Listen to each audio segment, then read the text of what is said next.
Da da da da da da da da da da da da da da da da. My Corona! Yes, that was completely spontaneous. We Well didn't done. plan that, and it actually worked. So when you started singing, I'm like, what the fuck is he singing? And then I was like, how the fuck would I not get the knack? Yeah, exactly. Well, I knew it would go well. Anyway, hello everybody, and welcome to another episode of the Guitar Souls podcast. Potentially the last. the last. That also wasn't rehearsed, which is quite good. I know, magic. Not that we plan to go anywhere, but this disease might take us all out. So, But I don't have a new cough and I don't have a fever, so it should be okay for now. yeah. Well, it's annoying because I've had a cough for 2 years, 3 years. We're pretty sure it's TB at this stage, but my cough has rapidly disappeared now. It's amazing how quick your cough will disappear in a time like this. How can you be patient zero and also asymptomatic? Yeah, I know. I've heard people saying it tickled me that back in the day you used to cough to mask a fart, but now you'll fart to mask a cough. Tesco's the loudest place in Wishaw. Yeah. Speaking of that, like I know everybody knows about it, but have you been round the supermarkets? Yes. It took me 8 separate supermarket trips to get toilet roll. You know where your mistake is there? Go into the supermarket. Supermarkets. I know. That shop across the road, toilet roll. Mm-hmm. It's funny you say that because I went to the shop just across from mine's as well earlier on today just to grab some stuff for breakfast, and they were the same. They're like, we've got everything. We've got toilet paper, we've got pasta, we've got paracetamol. We're beating all the supermarkets. Like, well, I suppose that's good as long as you're not price gouging. Yeah. No. I got my toilet roll. We have some in the house anyway. But anyway, let's do the usual routine. Yes, this is the Guitar Souls podcast. I'm not sure which episode it is. No one cares at this point. 57, I think. Let's go with that. As you said, potentially the last. Yeah. I am one of your hosts, Mr. Levi Clay, and I'm here with my good friend, Mr. Mike McLaughlin. How's it going, bud? Well, we're both living the dream. Yeah. On and on and on. You know what I mean, the only way really this last couple of months could have got worse for either of us is an actual global pandemic. And it fucking happened. Yeah, it's been it's certainly been an interesting few weeks, and we have some challenging times ahead of us. But I did obviously, we spoke about this just before we did the podcast. Like, I didn't want this episode to be dragged down. No, we can still laugh about just things. Coronavirus stuff, but it is filling the news. So there's very few news stories that aren't related to the damn coronavirus. But there was one. We had an important update from Sean Graham. Yes. Who has managed to fit a whole Cadbury mini roll inside his foreskin. So yep, I did ask for more information as well, to be fair, if you want to just click into that. Oh, okay. My first question was that with or without the wrapper? And Sean's answer was, without wrapper, I'm working up to it, mate. It's too much air in it. Yeah. Okay. And you know what I mean? I can see the logic in that. Fair enough. What I would suggest to Sean and he's working up is to just even pinprick the wrapper, but keep the chocolate in the wrapper, right? Get the air out, and then you're halfway there. I don't know if I'd recommend it either way because, of course, I think like the edges of the wrapper would be quite sharp, and you're asking for a paper cut. A wrapper cut, and that would be the worst place to get a wrapper cut. Oh, so. I can imagine, man. Oh, yeah. No thank you. And as usual, this podcast is brought to you by our good friends over at Ormsby Guitars.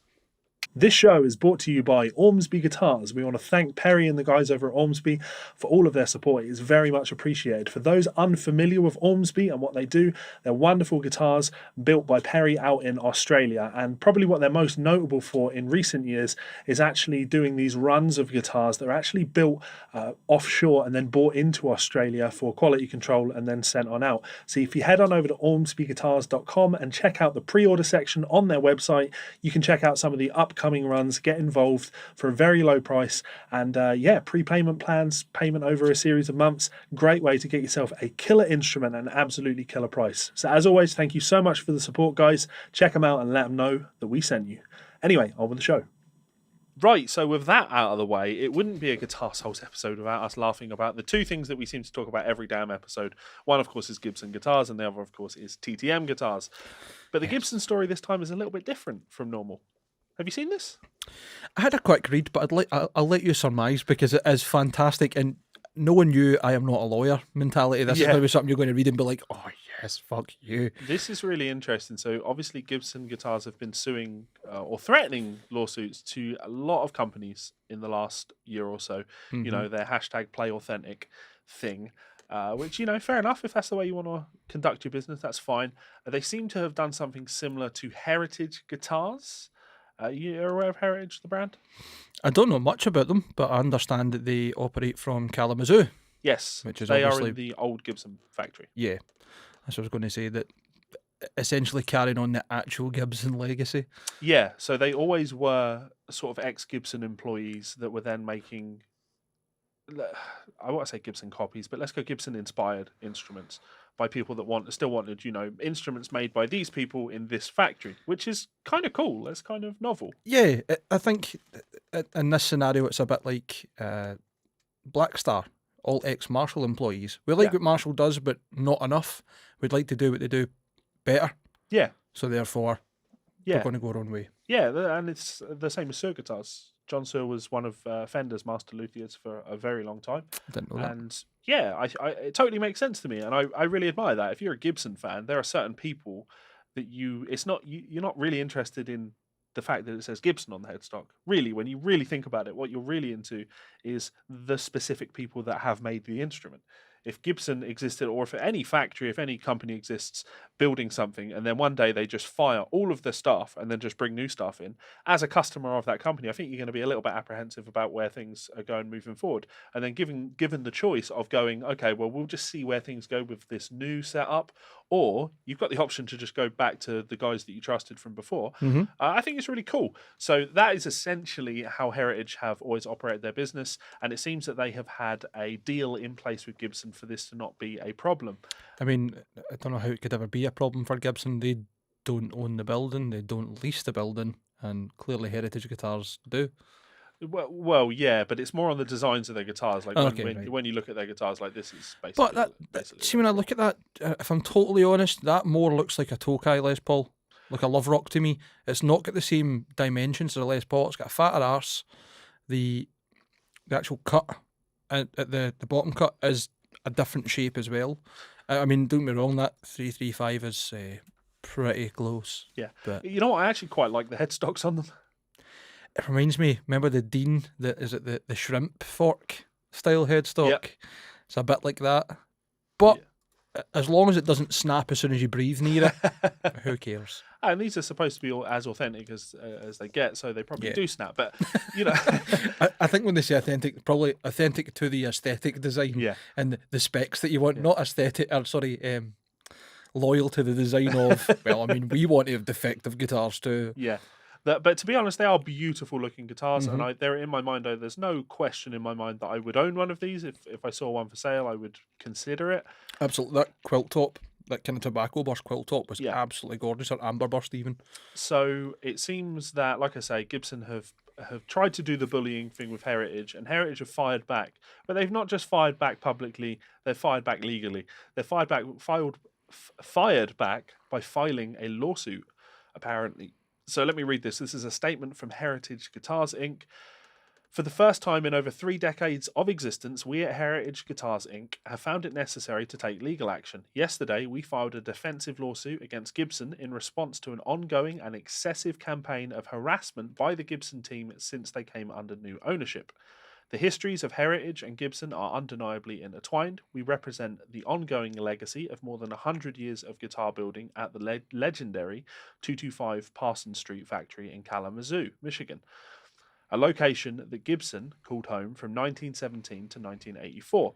When Gibson moved away from Michigan in the spring of '84, our founders stayed behind. Having spent much of their lives building guitars at that factory as Gibson employees, they stayed not only for their families and their city of Kalamazoo, but also to keep building guitars in 225 Parsons Street. Having purchased some of the original guitar building equipment at auction, they took up space in the abandoned factory and started Heritage.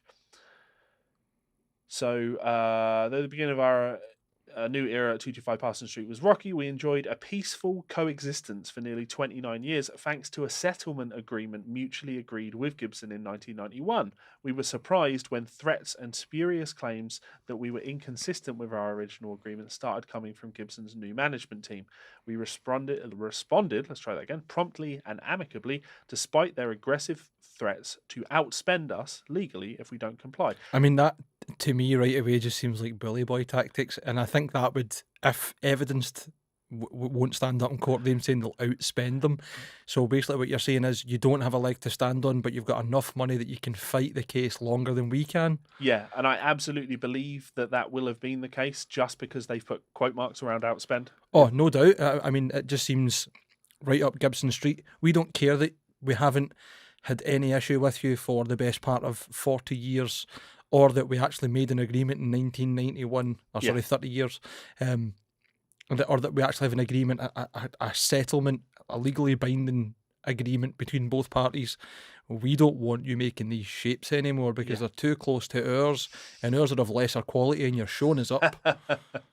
So it goes on. As is the experience of many US factories today, it has grown challenging as more and more manufacturing has moved overseas. Tough decisions have been made along the way, but in the past few years, we've made our range more focused. We put the needs of the player first. We obsessed about the quality of our product. We know today from not only our experience as musicians and builders, but also the feedback of our dealers and players around the world that our instruments leaving 225 Parsons Street today are setting new standards of excellence for USA made guitars. There's still so much more to come. Yesterday's action was about us standing up and showing that we're not going to be bullied by companies that lack the integrity to stand by their word. Our filing calls on the U.S. District Court for the Western District of Michigan, I can speak, to stop the campaign of harassment from Gibson's new management once and for all, and to make a declaratory judgment, that's a hard word to say, which asserts our right to continue to operate peacefully as we have done since we first came to an amicable resolution in 1991. To all of our partners and players over the years, thank you for your continued support. You can be assured that we're not going anywhere, but we believe in our duty of responsibility to our team and to our artists. Given the approach Gibson seems to be taking towards us and the broader guitar industry, we believe it is now more important than ever that a company with integrity continues the legacy of building the world's finest American-made guitars at 225 Parsons Street, Kalamazoo, Michigan. Yours faithfully, Heritage Guitars team. That is 2 pages.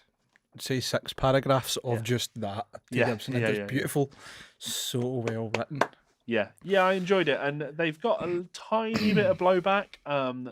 Mainly because when you read this, if you don't know much about Heritage, they certainly give the impression that they are a small independent company, but they've actually been bought out by a huge conglomerate now. This isn't David versus Goliath. For example, you know the website guitar.com? Mm-hmm. Also owned by the people that own Heritage. Like, there is a bigger company here. But regardless, if you've got an agreement in place, the only reason Gibson are trying to do something about you now is because they feel threatened by the instruments that you're making. They are salty. They are making really good instruments. I just want to go to their website just so you can get a look at some of them. The guitars certainly look good. They made some quite bold claims, obviously, about being the best American made, etc. But I can see why they're trying their hardest to defend what they're talking about, considering, ironically to use the word, the heritage of that building, of that particular factory. I actually buy it and believe it, though. I imagine these probably are some incredibly decent American-made instruments. Oh, absolutely. I've never played one, so I can't say firsthand, but they look the part. Yeah. And you know what? Like, that's fairly reasonable pricing, especially considering, well, if you want to buy a Gibson, you're probably about double that. Yeah. And there's every chance you're going to pick up a guitar that is an absolute turd. Yeah. So you're looking at about, for people that aren't watching, you're looking at about $2,500 for one of their top-of-the-line instruments. Mm-hmm. They do have a custom shop. They have some other cool guitars, like a 175 type guitar, which is a little bit more expensive because it's a hollow body, of course. But yeah, get your Elvis on. I think it's really, really cool that they are standing up for their heritage. It's beautiful. Yeah, that's absolutely fair beautiful. Play. That's absolutely. Even that Les Paul, man. Jeez, Yeah. So, you know, we wish them the best. We hope things work out well for them, and we hope you're instrumental, excuse the pun, in taking down the bullies that are Gibson, because I'm absolutely fucking done with Gibson. I will never buy another Gibson as long as I live. On that note, I've never owned a Gibson. Fuck them. should we talk about my experience with the Chinese market? Yes, let's do it. I forgot all about that. I do plan to make a video on this as it goes a little bit further, but Mike had introduced me to one of the websites where you can purchase counterfeit guitars from China. You make it sound as if I'm some sort of fucking dodgy Dale boy. let me give context, right? Sure. As of recent, I've spent a lot of time on the internet. I mean, I always have before, but I find myself more inclined to click links and be like, right, okay, I'll see what the fuck's going on here. And this all started when I sent yourself and Perry the link of the fake Ormsby Gent 18 Yes. guitar. Remember? Yeah. So someone had recreated and was selling a terrible, terrible copy of that 18-string guitar that Perry built for Jared Dines. That was a bit of like, how deep does a rabbit hole go? Matrix moment, just like, fuck, I'll just keep looking. And you find out like any number of copies on those sites, and they could be from relatively unknown models to, as you know yourself, like fucking Les Pauls, Yeah. signature Strats, whatever else. But the joke had been that I wonder if you and I can find the store that was selling the TTMs, and if we could either get one with or without the logo and the headstock, and see what we could get, because then you could genuinely try a TTM. Yeah.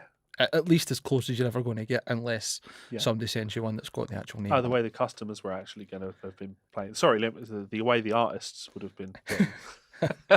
The way anyone would have got them if they ever arrived or existed. But that, I mean, that's probably the closest you're going to get outside of potentially giving Lance and his cronies, for want of a better term, the benefit of the doubt in terms of QC and what would happen when they got them into their hands and assembled them in the States. Anyway, that's the long and short of it. And Levi and I were joking about trying to, first of all, we were joking previously about trying to get a TTM for somewhere else. Last episode we were looking at, that's where I found the ones on eBay, etc. And then it was like, right, well, if we can't get one second hand, then surely we could just buy one direct, like from, because I mean, I will find the seller on those sites that's selling these shit Superstrats. I know it. Like, there's no doubt in my mind I'm going to find one, right? But as of yet, not happened. Anyway, sent Levi a few links, and Levi's like, I am absolutely going to look through this and see what I can buy and see what there is that we can have a laugh at. And I'll let you take it for there. Yeah, so I had a look, and it's amazing the amount of counterfeits that you can buy on sites like these. There was they've copied the entire Wild Audio range, right? We're not talking the Gibson stuff. We're talking Zach's, already competitively priced shite. I mean, I say shite. I've not actually played them, and they are growing on me the more I look at them. To be honest, They shouldn't. I know they shouldn't. But the more I looked, I was like, well, you know what? These guitars are so competitively priced. Why don't I order one? Why don't I order a Gibson Zach Wild Les Paul and see what turns up? And now, of course, my concern was that this, in the long run, would end up being passed off as the original. So the plan was always to get it in and, either deface the front of it or write fake on the back of it or something. Just so that, because counterfeits as a concept do bother me. I think it's bad for the industry. I don't think it's something that should be supported. Absolutely. It's getting so bad that you find actually quite a lot of the Zach Wild Epiphones on the market are copies, and quite a lot of just Epiphone models in general. And I think people have this, I don't know the way to put it, this naivety to think that because it's an Epiphone, it's not worth copying. Yeah. If this factory can knock them out at $40 a pop, you can be guaranteed they'll be happy to sell them for $400. Yeah. And more importantly, it's easier to get them into the second-hand market because, all right, you're probably going to struggle to sell a fake Gibson or a fake Epiphone to a guitar shop, but you'll easily sell a fake Gibson or a fake Epiphone to a pawn shop. They'll take them in. Or even the right person who just sees a deal and thinks it's too good to be true. I'm not going to mention names, but there's a rather big buy and sell group on Facebook, and one person in particular who is a complete wheeler and dealer. It's the only way I can put it. And he got scammed ridiculously. And I feel bad for him, but at the same time, I'm like, you also deserve that for not having your wits about you. And aye, I mean, it can't all be one way. You can't constantly be buying guitars at 150 quid and selling them for 400 without taking a loss yourself. Sure. Not that I wish that on anybody, but at the same time, it's like, there's a lesson in that. Yeah. So Sorry, continue. Yeah, no worries. So the angle I was actually going from is because obviously I've got a bit of a hatred towards Gibson now because of the way they treat people, the way No, they you treat don't. companies, the You way they love treat them. customers. It bugs me, and the fact that they would file, cease and desist against Kiesel and take issue with heritage and things like this, when obviously they should be going after the Chinese market. Obviously they should be going after this market that are literally copying their product, Yep. selling it as Gibson, and flooding the market with fake shite, which creates distrust in your brand name, not based on what you're doing, but in the original Guitar Souls, way back in the day when we filmed in Magnum, I said in those I would never ever buy a Gibson secondhand, never ever. There's just too much risk involved in buying a secondhand Amen. Gibson because there's just too many fakes on the market. And some of them are fucking good. Yeah, and There's no no one's doubt. buying like a Kiesel going, oh fuck, I thought I bought a Gibson, but but people will buy a fake Gibson and think it's a real Gibson. That does hurt the brand. So obviously I didn't want that to be an issue, but what I wanted to do was order one of these guitars from China and see just how bad or how good it was compared to the genuine artifact, because a Gibson Zach Wild Les Paul, they don't make them anymore, but if you want to buy one on the second-hand market, you're probably looking at about £4,000. It's a lot of money. It's a lot of money. Yeah, I ordered a guitar for £220. That's cheap.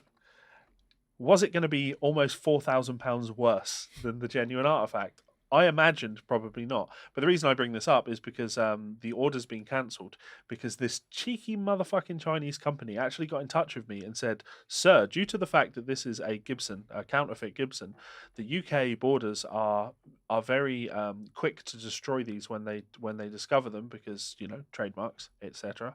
So if you want me to send this to you, you will need to accept liability, or at least 50% liability. So if for some reason the guitar is seized and destroyed, you'll only get a 50% refund. I'm like, what? Hang on a minute. Is this a joke? And you'll find that you are the counterfeiter. You can take the risk. Yeah. And not only are you the counterfeiter, right? But why have I got more responsibility than you? I appreciate that looking at that's like, okay, well, it's actually a 50-50 responsibility, but it's not, because if that guitar gets seized and I lose £110, right, you've still got £110 of my money, and I know this guitar didn't cost you £110 to make, so you're probably up on the deal. You've still probably made a small profit. If not, you've covered costs, right? But I'm literally out of pocket. So no, sir, that is not a fucking deal that I will be taking whatsoever. You are the one breaking the fucking law here. You are the one doing the criminal things, right? How dare you, sir? How dare you turn around to me and say that this is my responsibility? No, you send your fucking guitar to me, and if it turns up, it turns up. It also just sets this really dangerous precedent whereby if you are in that position, you're a counterfeiter and you're sending out these fake guitars to people, you might as well just literally only send 50% of them out. If you're getting people to agree that you'll get some of them, they'll only get half of their money back if the guitar is seized. I just wouldn't send the guitars to people and say, oh no, customs must have destroyed it, mate. Sorry, here's half your money back. Absolutely outrageous. And to make it worse, when I filed for a refund on the website, like the guy told me to, when I filed for a refund, fucking off. I know, in the drop-down menu for the reason that you were filing for a refund, this is literally one of the boxes that you can tick. Concerns about customs destroying counterfeits. Right, it's so fucking common on the website that that's the reason that you can cancel an order. Tremendous. Absolutely outrageous. And I did reach out to him because someone pointed out on Facebook. They said, but the Gibson trademark is in the Gibson name, so just get him to not put Gibson on the headstock.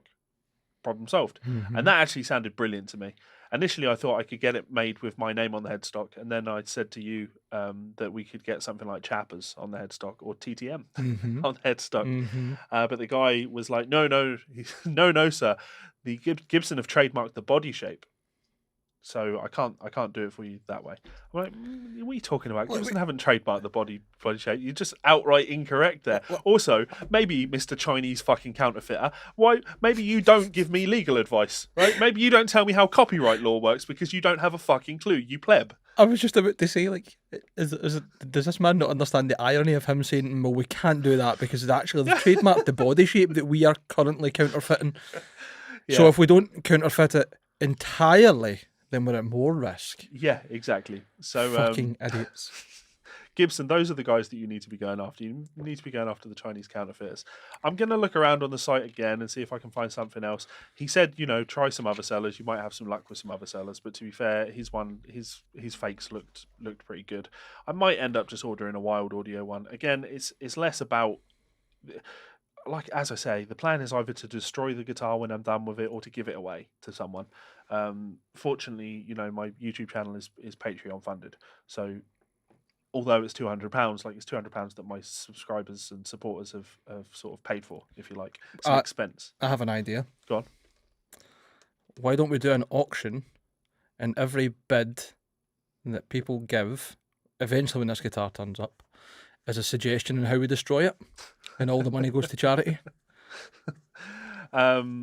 Because it's just too tempting to give this guitar to an orphanage, because you don't get them in Scotland, mate. You're fucked. I want to be like Rob Chapman and just give because that's what orphans really want, isn't it?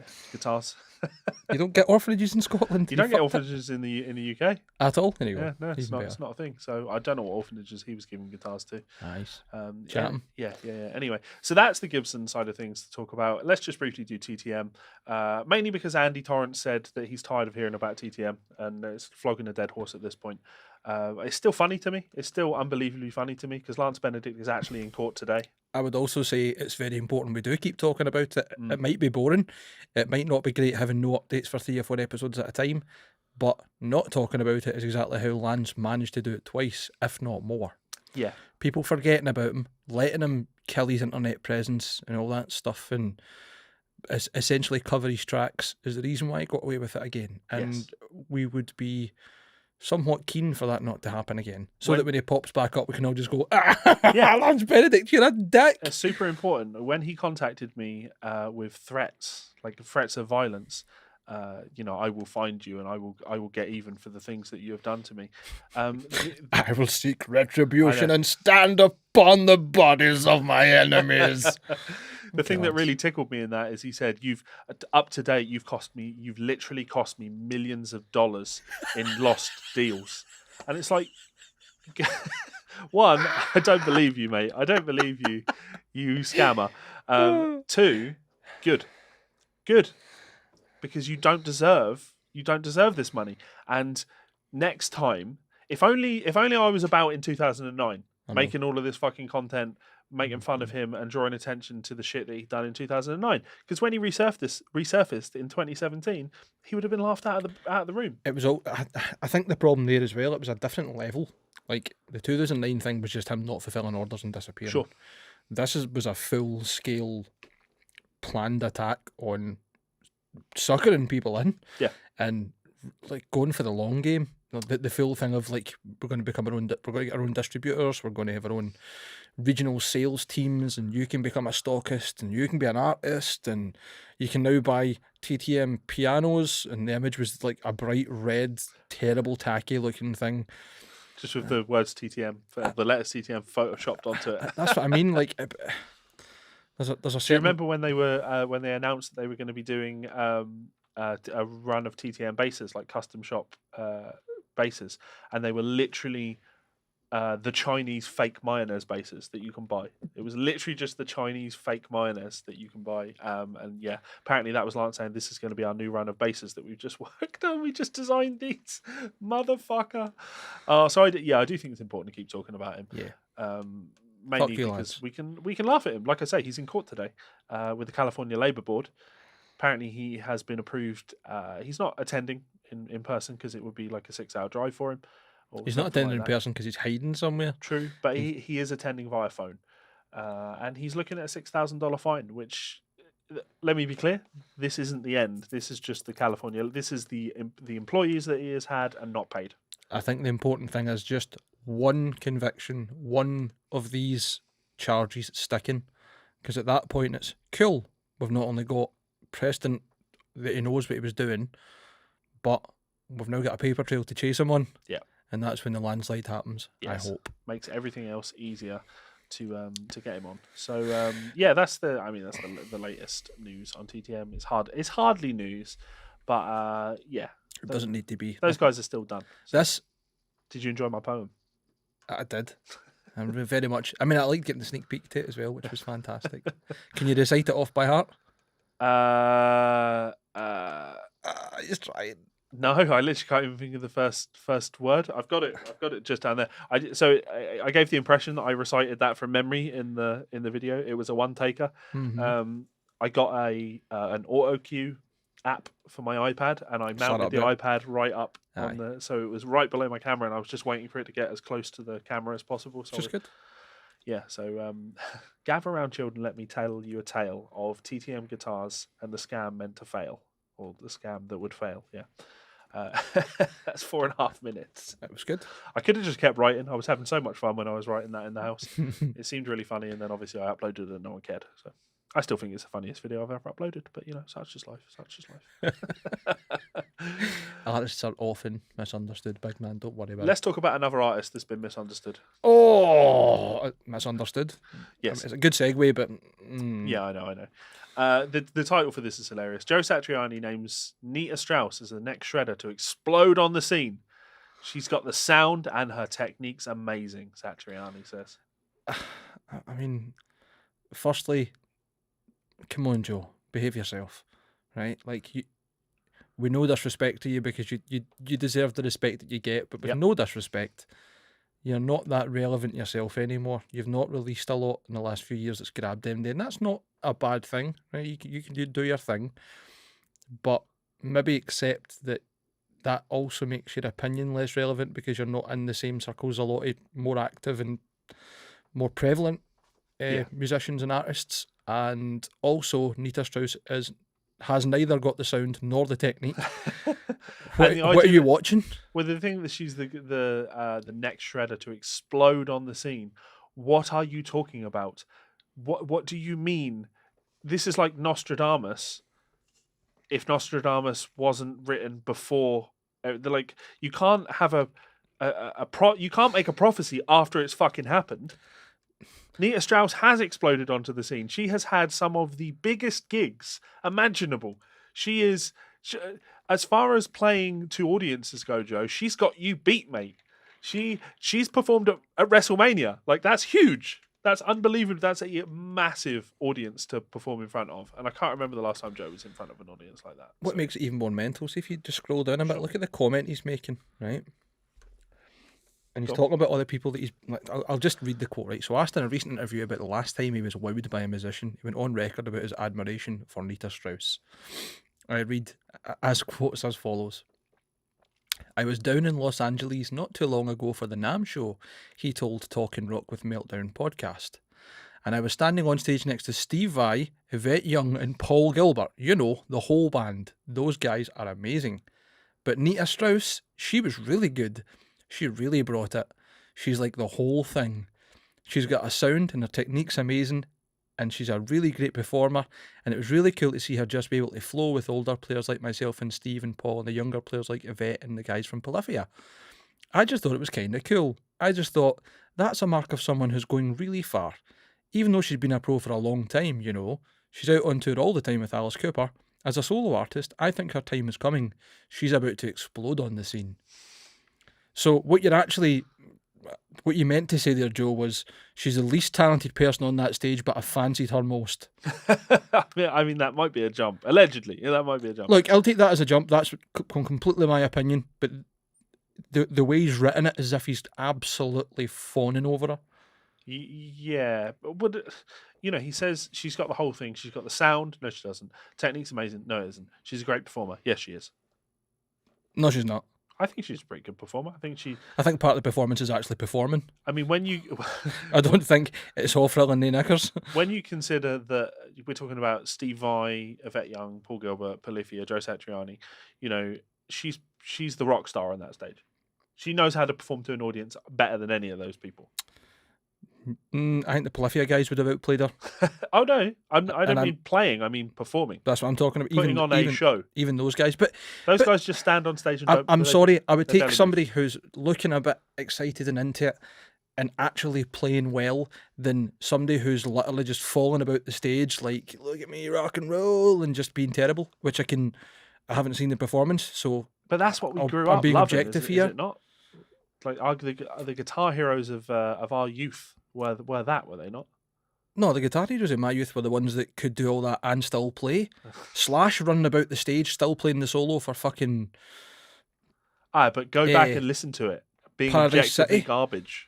Like, objectively garbage. Nah. Yeah. Nah. To everyone tell Mike how wrong he is in the comments. Slash was terrible back in the day. The more he moved around on stage, the worse his playing was. That was just an example. Yeah. Who else? But that was who I was thinking of. Like, I was thinking of, back in our youth, Slash is one of the best of all time because he's a great performer. He's just a great performer. But the more he performs, the lower his actual, musical performance is. But, such is life. But what's Nita Strauss's excuse? well, what to say. I don't think she needs an excuse. She's unbelievably successful because she's a performer. She looks good on stage, so you want her at WrestleMania. She's always going to get that call.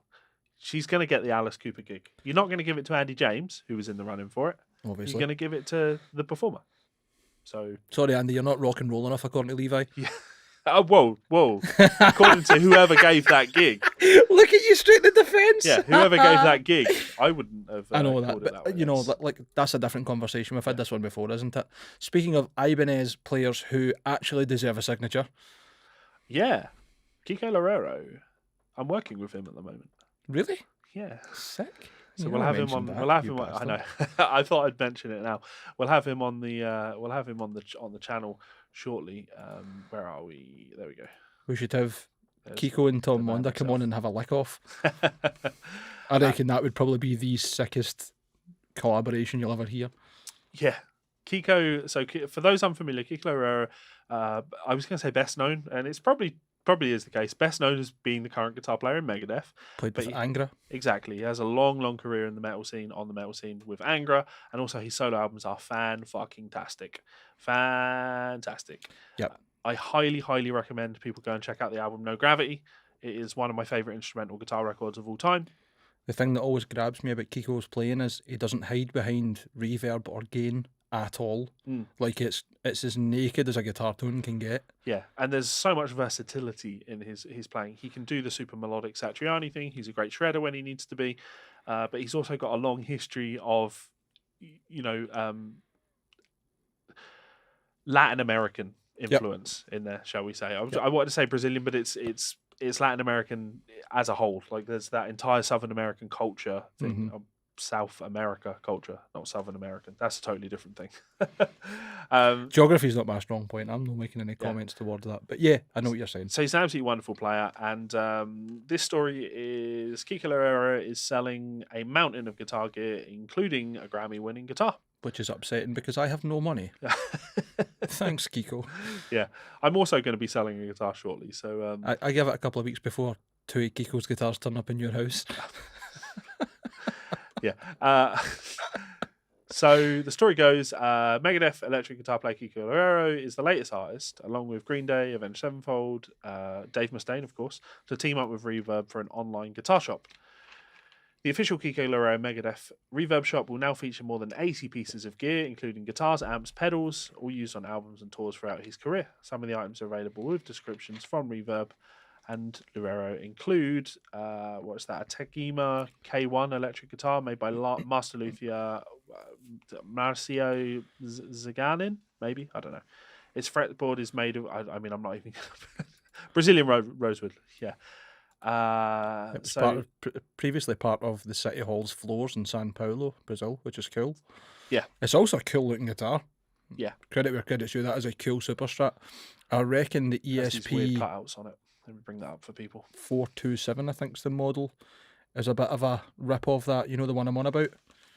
Yeah. The other thing to maybe note is look the way the volutes, the cuts are on the body. Like it's not where like the armrest is, but where it comes in. They're Yeah, almost these little angled. Like, diamond things. yeah, like Dean yeah. copied that, I think. Well, not Dean, but the DBZ guitars. The first time I saw Kiko live, he was playing one of these, That's and cool.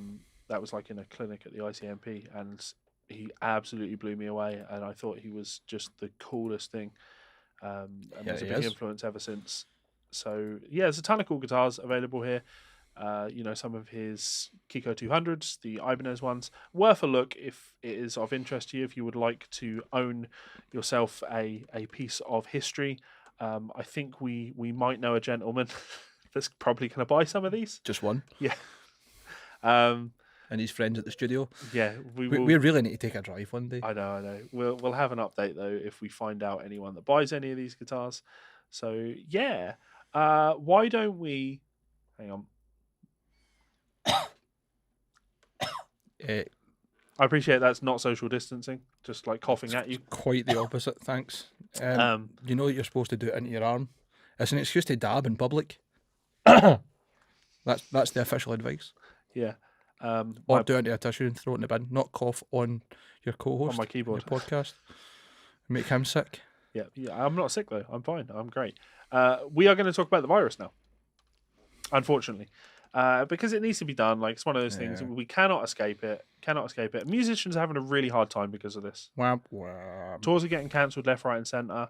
I made a joke on a live stream the other night saying this is going to be the thing that gets Ozzy. Could be. This will absolutely be the thing that gets Ozzy. And now his producer has just been confirmed. I think he's probably going to survive it and last another 10 years because that just seems to be how Ozzy rolls. Yeah. Oh, you were in a quad crash at 75 and broke your neck and you're actually split in half. Oh, you're fine next week. Yeah, you'll be fine, Ozzy. I hope. I'll be devastated if he's not. He's like fucking Stretch Armstrong, man. This has been hugely impactful for any artist that relies on going out and performing in public. Absolutely. Party Can have had a bunch of stuff cancelled, right? Absolutely. We were supposed to play in Inverness. Probably the first time we've played north of the border in about 5 or 6 years. Kind of north of Glasgow and Edinburgh. Yep. In Inverness. Inverdeath was the name of the festival. And that was cancelled by the venue. Now, it's a 75 limit capacity, like 75 people maximum, right? So not really that much of a risk in terms of what the guidance was. But the venue owner was insistent before he cancelled it that anyone who turned up would have their temperature checked individually, right? At the door. That fits really in line with this. It does, you're not joking, Yeah, right? cool. So that's what he wanted to do. And if one person in a band presented a temperature, none of the band would get in. So why would we travel 3.5 hours to Inverness? I mean, it's bad enough that at that point, 3 of the bands, one who was on tour, a Dutch band, cancelled. That ruined their full tour. But the event then got cancelled. Yep. And what seems to have happened now, following on from that, there was a 4-date kind of mini tour through Europe that Party Cannon was booked to go on as of next month, and that's also fell through. Yeah. So it's hitting people hard. For the foreseeable, man, I don't see there been a lot of festivals. Was it Glastonbury get cancelled as of today? Mm-hmm. It's not really a music festival. That's just rich people taking drugs in a park with a couple of bands for entertainment. Yeah. Just as a side note, Guns N' Roses actually performed in Mexico City just recently, and the show did actually go ahead. But yeah, they took fans' temperatures on the door just to make sure. So what a time to choose to play So Fine from Use Your Illusion for the first time in 27 years. Yeah. Is that one of the ones where like we wanted to be so limited that we're only going to let people who are well enough see the song? This could just be our future now. This could be the future of gigs. We might be in a dystopian future now whereby, thermometers just become part of our daily lives. If you want to go anywhere, you're just going to be searched and have your temperatures taken. It's getting a bit mad. It is. Coronavirus story here. Live Nation will pause all tours through March and possibly April. So companies are stepping in, and this is, like I say, it's absolutely destroying people. It hurts me looking on my Facebook, and I know I've got friends that are promoters for a living, like they perform music for a living, etc. They have families, kids, mortgages to pay, and they're now staring down summer going, I've got no way to make any money for the foreseeable future. I don't know what I'm going to do. So this is genuinely terrifying for a lot of people. It's a harrowing time. It Mm. really is. Yeah, I know. So I know, like, obviously with Party Cannon, it's none of your full time jobs. So I know it's not the end of the world. Even at that though, it has a big knock on effect. Taking us just as an example, exactly as you say, there's no lasting repercussions in terms of I'm not going to get made homeless because I've not got 2 gigs, so it's not as severe for me. But that's had the knock on effect that we're now potentially 5 gigs out where we could have been selling merch and making money, guarantees wise, Yep. making new fans, putting money towards financing the tour into America, which is happening at the end of the summer, which might not happen now. Yep. So that again's another knock, because that's a couple of big festivals and a full tour that has had time and money invested in it that might not happen. Yep. That could then have a knock-on effect in any later festivals we're booked on throughout the rest of the year, because we're due to play another festival in May, we're due to play another festival in October. Like, Yeah. I mean, the worst consequence of this is that the band won't have the finances available to book flights. Sure. Potentially, right? Yeah. We might be okay, because what we try and do is always have money left in the bank and always have enough to basically prepay flights for tours and stuff, and then that way we make the money back when we're over there. Yeah. And just try and do things as cheap as possible. Sure. As is any business model, I suppose. Yeah. Lower your overheads as much as possible. Yeah, that's a really exactly as you interesting say, insight. There's a lot of other people who are going to have to draw their horns in, not because they're like, oh, I might not get to go on tour in a few months. They might be thinking, fuck, I might have to stay in my van for a few weeks. Yeah. Like, it's not a good time. Yeah, it's the sort of knock-on effect of all these things is genuinely hard to fathom. Like, I don't think anybody really understood how bad this situation could be. Like, when people started panic buying and things, that didn't overly concern me, because we'll be okay type thing. Yep. I can self-isolate. That's easy. I work from home. I can self-isolate, no problem. It's a hard life sitting in your studio for 14 days playing computer games and guitar. It's not an enjoyable experience, but I can do that, not a problem. But then you think, how is that actually helping though? It means that I won't get the virus, but to be honest, like, if I get the virus, I'm unbelievably low risk. So what? But it's not. The panic buying thing is starting to have an impact now. As we said at the start of the show, you couldn't get toilet paper. The problem is that the panic buying went from everybody doing it and then realising that's a stupid idea to everybody doing it and everybody continue to do it, and shops having to put like a 1 item limit on certain things: toilet paper, bleach, cleaning products, paracetamol. And it's now, with the illness and with the self-isolation, potentially affecting supply chains. So you're right, like, there's the knock-on effect is getting worse and worse. And the result of the panic buying is the result of unjustified panic buying is justified panic buying. Like, I've got toilet roll in the house, I'm okay, right? But if I see some in the shop, you guarantee I'm going to buy it. You're right. I'm not going to buy all of it, but like, no, of course not, because who knows what the situation is going to be in 2 weeks. See, that's not panic buying, but I know what you're saying. It's getting towards it. It's the same mentality. It's that I must have it just in case. Yeah, I wouldn't have bought it this time 6 months ago. Yep. But just to be safe, yeah, let's just have that. And I'm not talking buying, a 24 pack, but if I see 4 rolls of toilet roll in the corner shop when I went in there last night, it's like, yeah, well, we'll grab those just so we'll be okay. They're always going to get used, and it's always good to have. Yeah. Nancy and I went out and spent, I don't know, maybe say 50, 60 quid just on buying easy non-perishable food, easy meals, cheap meals, like UHT milk and noodles and just all that shit, just in case, because the concern wasn't what if we can't get a hold of it, is what if we need to self-isolate for 14 days. That's 3 meals a day for 3 people for 14 days, comes to about 160 or something, I think it is. Like, that's, need to think that out. Yeah. So in the kind of we want to bring this onto music and make it about music. In the world that we live in right now, there are all these people that are struggling to make livings, and people are rightfully so trying to work out alternate ways to make an income for themselves. Yes, I've saw a few good suggestions actually. Yeah, some people are resorting to crowdfunding. I've saw a few people who have suggested that people / venues / promoters offer and accept payments in the form of like a gift card to redeem in the future. So say you're a promoter who puts on local shows, Okay. somebody can spend 25 quid, or maybe they bought a ticket for a show that's not going to go ahead. Cool. Consider that 25 quid credit towards when gigs are back on. Because then the money's not wasted or squandered. The promoter's not having to refund out when they're already probably out of pocket. Yeah. And everybody's still putting in. It's like, as I said earlier on, like the idea of the black dollar and black communities in America being a really powerful thing.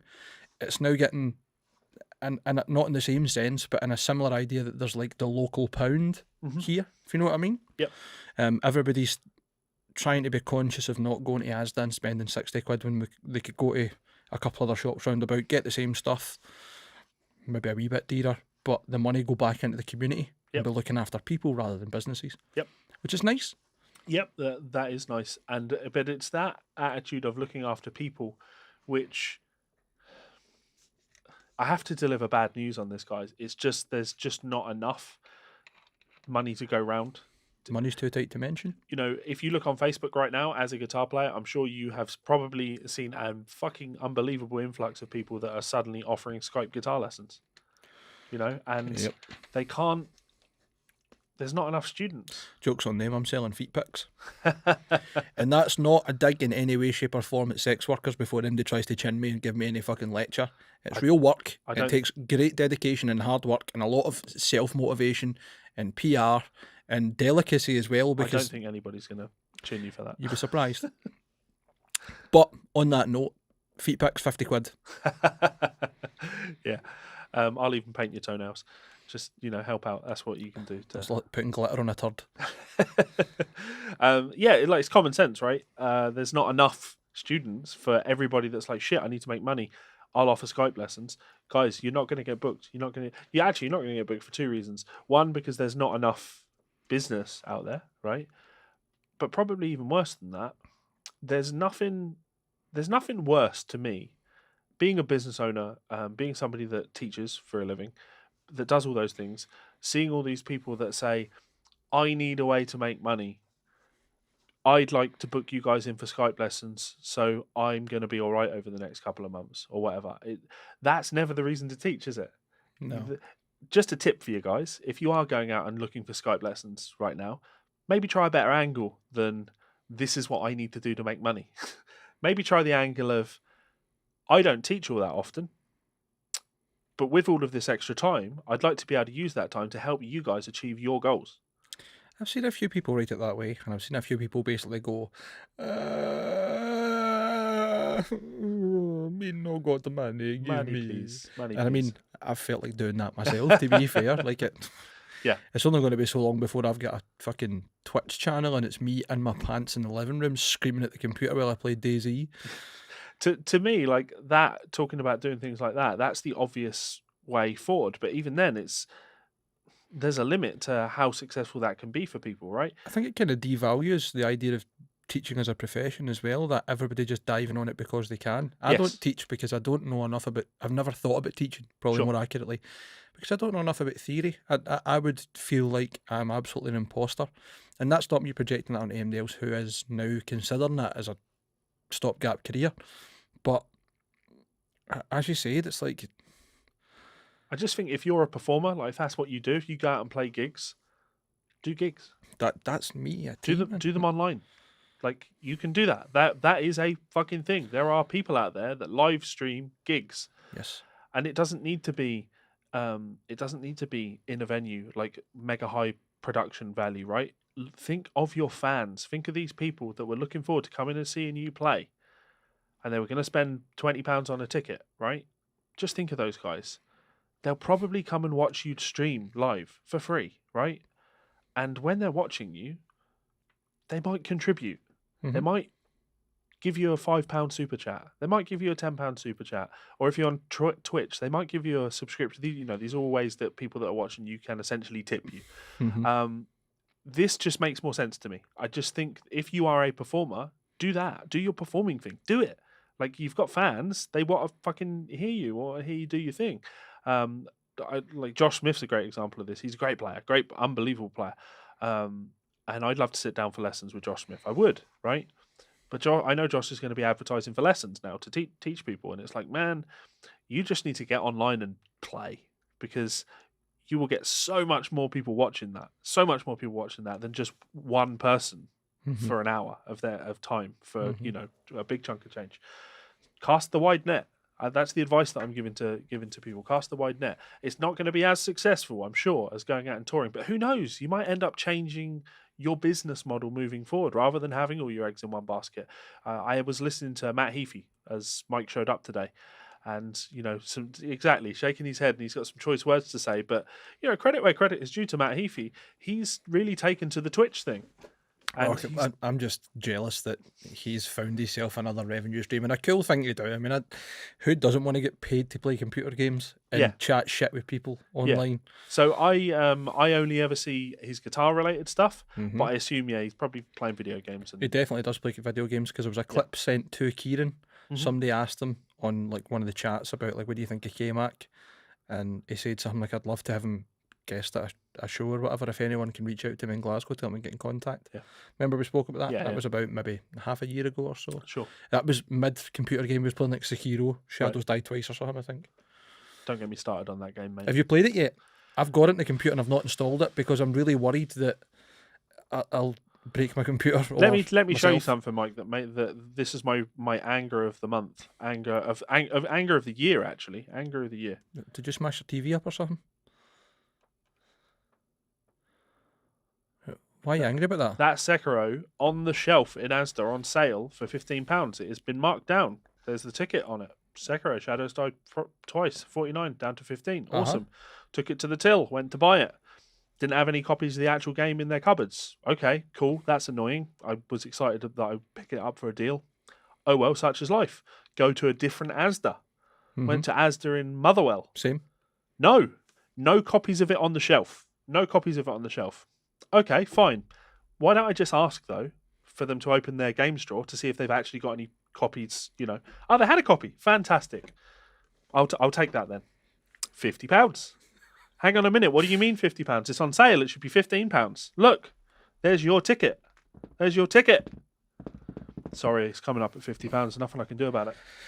I'm going to, well, I mean, they can override it, but I'd imagine there's like a certain level of amount they're allowed to do it for. But I'm just going to offer you an alternative solution. God. Right? Why don't you join the PC Master Race? Since you've got all the hardware here, right here, and just start playing games on your PC, because then you can get it on Steam. Right. Probably cheaper than that. Right. You've always got it. It's always there. Much easier to get a hold of. Don't have to drive around Asda's. Do you think I need more reason to sit in front of my PC? I think you definitely need motivation to start saving your projects and shutting your computer down properly. Yeah. Maybe that would help with that. No, that would make it would even work fucking better. worse. I would never leave this studio if I played games on PC. Literally would never leave this studio. Don't want to do it. Won't ever do it. And Frightened. to be fair, Big scared. you say going around and buying games from stores. Like, I don't do that anymore. I literally only buy games digitally. Yeah. I was just walking past in Asda and saw that at £15, and I was like, I've been meaning to buy that for ages, and I've been waiting for the right price for it to buy it digitally. So seeing it at that and being really excited, like, yes, now's my opportunity. I'm just about to finish the Outer Worlds. Just got my Platinum Trophy in that today. So cool. Need something new to play. Sekiro, fantastic. You can't just play a game for the story. It always has to be for the fucking trophies, don't you? Yeah. I know we're yeah, because that's me getting value out of the game. I've seen everything fair. the game has to offer. You're an honorary Scots at heart. You're so tight you have to get everything out of the game. Yeah, that is true. Well, I mean, another thing that might entice you, I understand that you don't want to do it, and good reason why. Plus, I genuinely would worry that you would set your fucking studio on fire because you do not switch your computer off or save things often enough, and you're very much at risk of overheating shit and burning it out. Anyway, like, some of the deals you find online are ridiculous. Like, Doom Eternal, before it was even launched, some sites were doing it for £23 PC copy. 23 quid before it's even out. I mean, that's a 50 quid title any day of the week. Yes. And yet, I've got a really nice big TV in my living room, really comfortable. Well, I was going to say I've got a really comfortable couch. I don't. Stupid wife buying a different couch that isn't very comfortable. But I've nice big comfortable armchair, big TV, getting away from my PC, getting to switch off from work. Because you know what? If I play games on my PC, I'll play them for 20 minutes. Honestly, I'll play them for 20 minutes because I'm at my workspace. And jump So after between. 20 minutes, I'm like, I'll get on with some work. Ever since I've known you, you've always been like that. Like Yeah. this is literally my workstation. Yeah. Nothing else. Yeah. I've stopped playing, Magic on PC as well because I was playing Magic on PC for a while, but it was the same thing. It was just taking up time. Honestly, I could feel myself like becoming this like wee caricature, like it's happening. He's joining us. Yeah, I did. It's annoying actually because I did buy a bunch of games on Steam recently. I bought 2 Point Hospital, which is that theme hospital sort of spiritual successor. Okay. And never got around to actually playing it because it'd be the same thing. And I bought the complete Age of Empires package because I used to play that all the time when I was younger. Your big problem is you're buying the kind of games that you have to sink hours into. I love RTSs on PC. That's what you play PC for me. Have you seen that the Command and Conquers are all coming back out? I own the complete package on Steam. There is a remake, like a remaster version coming out, HD, all the footage and everything in between the games, even the Tim Curry footage, etc. Okay.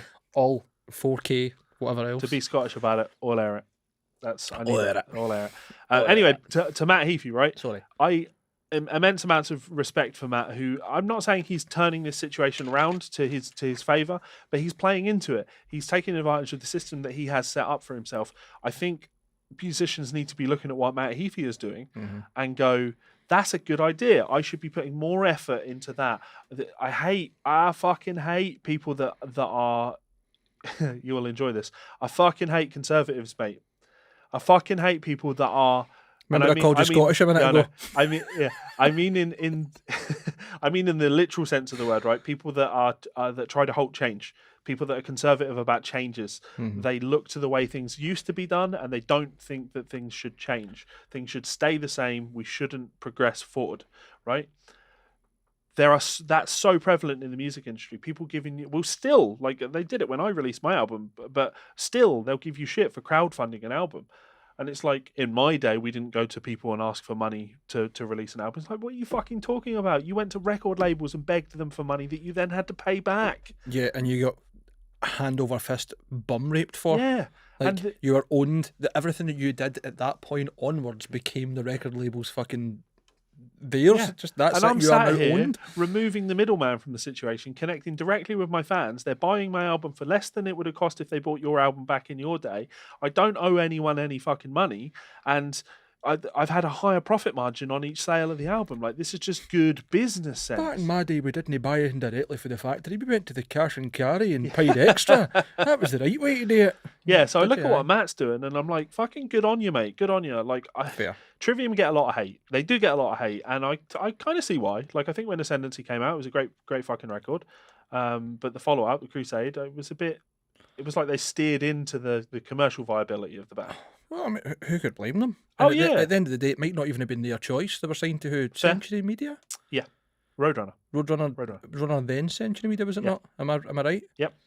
So, quite a big label. There will have been outside influence. Again, not a problem if you crowdfund, is it?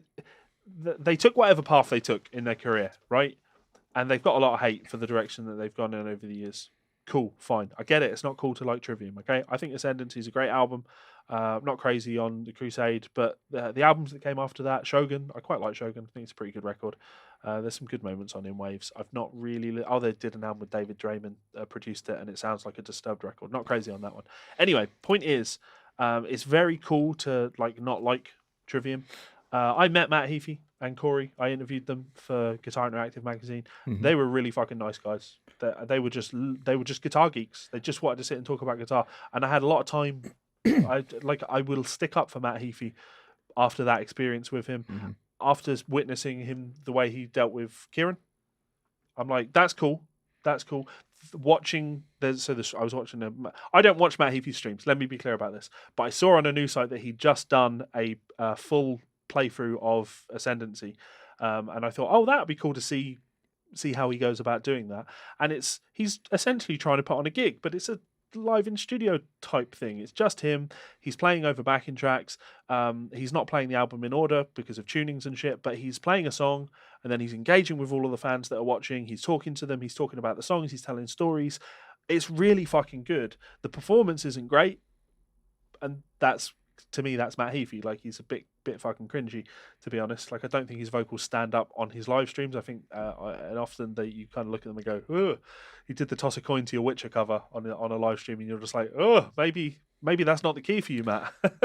Well, But can he win them all? like I say, mucho respect to him for doing it, Right. and for fostering a community, because my YouTube does all right just purely because of that same aspect. It's about having a community. I love doing my live streams. I don't get nearly as many viewers as Matt Heafy does, of course, but I have regulars that engage in the comment section, and I'm getting to know these people, and it's fucking cool. I love being able to engage with people, much more so than standing up on a stage playing to a bunch of faces that you don't get to engage with. I think the coolest part about the interconnected society that we live in is it's easy for us to talk to people. There are fans of, we mentioned like names that we see time and time again when talking about the Guitar Souls.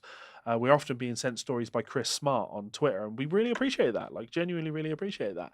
There are guys that follow us, and we know who you are because you constantly engage with us. We see your names, we take note of you, and I think that's the direction musicians need to be moving in with this coronavirus thing. Not just to deal with potentially being in isolation, but moving forward, we need to fucking be smarter. We need to not have all our eggs in one basket and look at smarter ways of monetizing our business moving forward. I'm not going to lie, right? I'm having a fucking hard time too at the moment.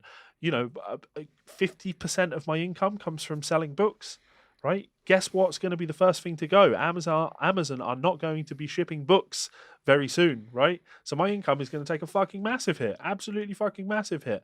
I make money teaching. Guess what? Nobody wants to come to my studio and have lessons when they're being advised not to leave the house. Shite bags. Understandable, right? I can respect that. But I'm not going to suddenly go, "Oh shit, guys, can you book in for Skype lessons?" I'm going to work out other ways that I can engage with you. My Patreon's still there. It's doing all right. It's dipped off a little bit because people, rightfully so, are kind of reconsidering all of their financial obligations, and they're taking their money elsewhere.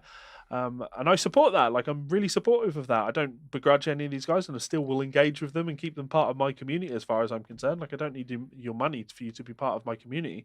We need to adapt. We need to overcome rather than just go, it's not working. It sucks. It sucks. It really sucks. Yep, I don't really have much more to add to that. I think I know. you've been very succinct there. It's things are not good. Levi Clay's never succinct. Well, my point is that things are not good. And Yeah. speaking of things not being good, I mean, if Devin Townsend is launching a crowdfunding campaign to make up for lost touring income, then the rest of these are pretty fucked. And I don't Yes. mean that as in like he's rich and he's got plenty of money to do it, but Well, he has got a bit of blowback in some of the social media circles. Some groups are, saying you're doing your typical, you should have been smarter with your money type thing. I mean, it's all right kicking somebody when they're down. It's not that when you're fucking scrambling to get tickets to see him. I know. Or, that newest album was incredible. I've been streaming it on Spotify every day. Like, Yeah. did you buy a copy? Like, did you contribute into this man's what he's put out? Like, if I remember correctly, he was talking just a few months ago before he released the last album, Empath. The last album's called, isn't it? Like, basically, like, this album might make or break me. I've put all my money into this. Yeah. This is like my biggest project yet. Yeah. And I've seen Devin many a time, and not once has it been boring. Not once has there not been something entertaining or interesting about it. Like, I went to the Retinal Circus. Yep. For them that saw the DVD, it was 10 times better in person, and that's not a brag, but Sure. like, can you imagine how much money, effort, time, dedication, hard work, blood, sweat and tears were doing into making something Sure. of that magnitude? Never mind just for Devin, never mind anybody else on the crew. Yeah. You have to think about it from, like, you'd be very logical about it, right? Devin puts on disproportionately big stage shows for the size of his, for who he is. He puts on these massive spectacles. Why does he do that? Because he sees a return. He invests a lot of money into his live shows, and he sees a return on that investment for live shows. So what we can conclude from that is that live shows are probably very important to Devin Townsend's bottom line, to how he makes a living. but he's not an independent musician, right? He is a business owner, and he is employing people, and he's a nice, by all accounts. I don't know Devon personally, but by all accounts, people that know him, he's an unbelievably nice guy. I imagine Devon is probably panicking like fuck because of this situation, but not just because of, oh, how am I going to manage, but because, oh fuck, how are all of these people that rely on me and what I do, my shows, my tours, how are these people going to make a living? That's the type of person that Devon is. Let's read this. Hey all, I know this is undoubtedly the least appropriate time to ask for this, as I'm sure we're all trying to figure out what to do in these troubled times. But the cancellation of my recent tour had significant financial implications, and with no idea how to make any income for the next while, I'm asking for some help to sustain my family whilst being able to continue working on new musical ideas. As with any significant tour, the investments of putting up a good show with a fantastic crew and band are massive. Lighting rigs, video screens, tour buses, work visas, merch production, logistics, international flights, and a ton of other things that require financial backing. And when a tour gets cancelled due to government restrictions, there's no insurance policy in place to cover any of that. As with so many of my peers and people in general, of course, dealing with the same problems, it means that I'm struggling to keep the business afloat. If you're struggling yourself, which is most of us, please don't worry about this. But if you've got a bit extra, I certainly would appreciate it. Above all, in the coming months, please take care. Love and light. Thanks from the bottom of my heart, Devon. That is probably the best way I could ever think of him. They could put that scenario in such a short and sweet way. Things aren't working out. Everybody else is struggling too. No way to avoid that. I'm not saying I take priority over anyone else. I'm certainly not asking for you to give me the shirt off your back. But if you've got a wee bit extra, considering everything that's going on, I know myself and the rest of the guys would appreciate it. Thanks. Yep. Like, Yep. where's the blowback on that? Feels like socialism, doesn't it? But what's wrong with that? I'm really enjoying seeing all these memes making fun of your classic American conservatives, which the button pressing meme, the tough Guys decision sweating. button. Ooh. Socialism is cancer, but also I could really do with $1,000 right now. But that's kind of what this looks like to me. Like Devon's making the exact same thing. I think he's trying to say the same thing I'm saying, right? I'm going to be struggling through this. Everybody's going to be struggling with this, right? If you've got a little bit extra and you would like to support my work, awesome. We just had money come out of my account to pay for the hosting for another year of the Guitar Souls, right? Wasn't expecting that to happen. Cool.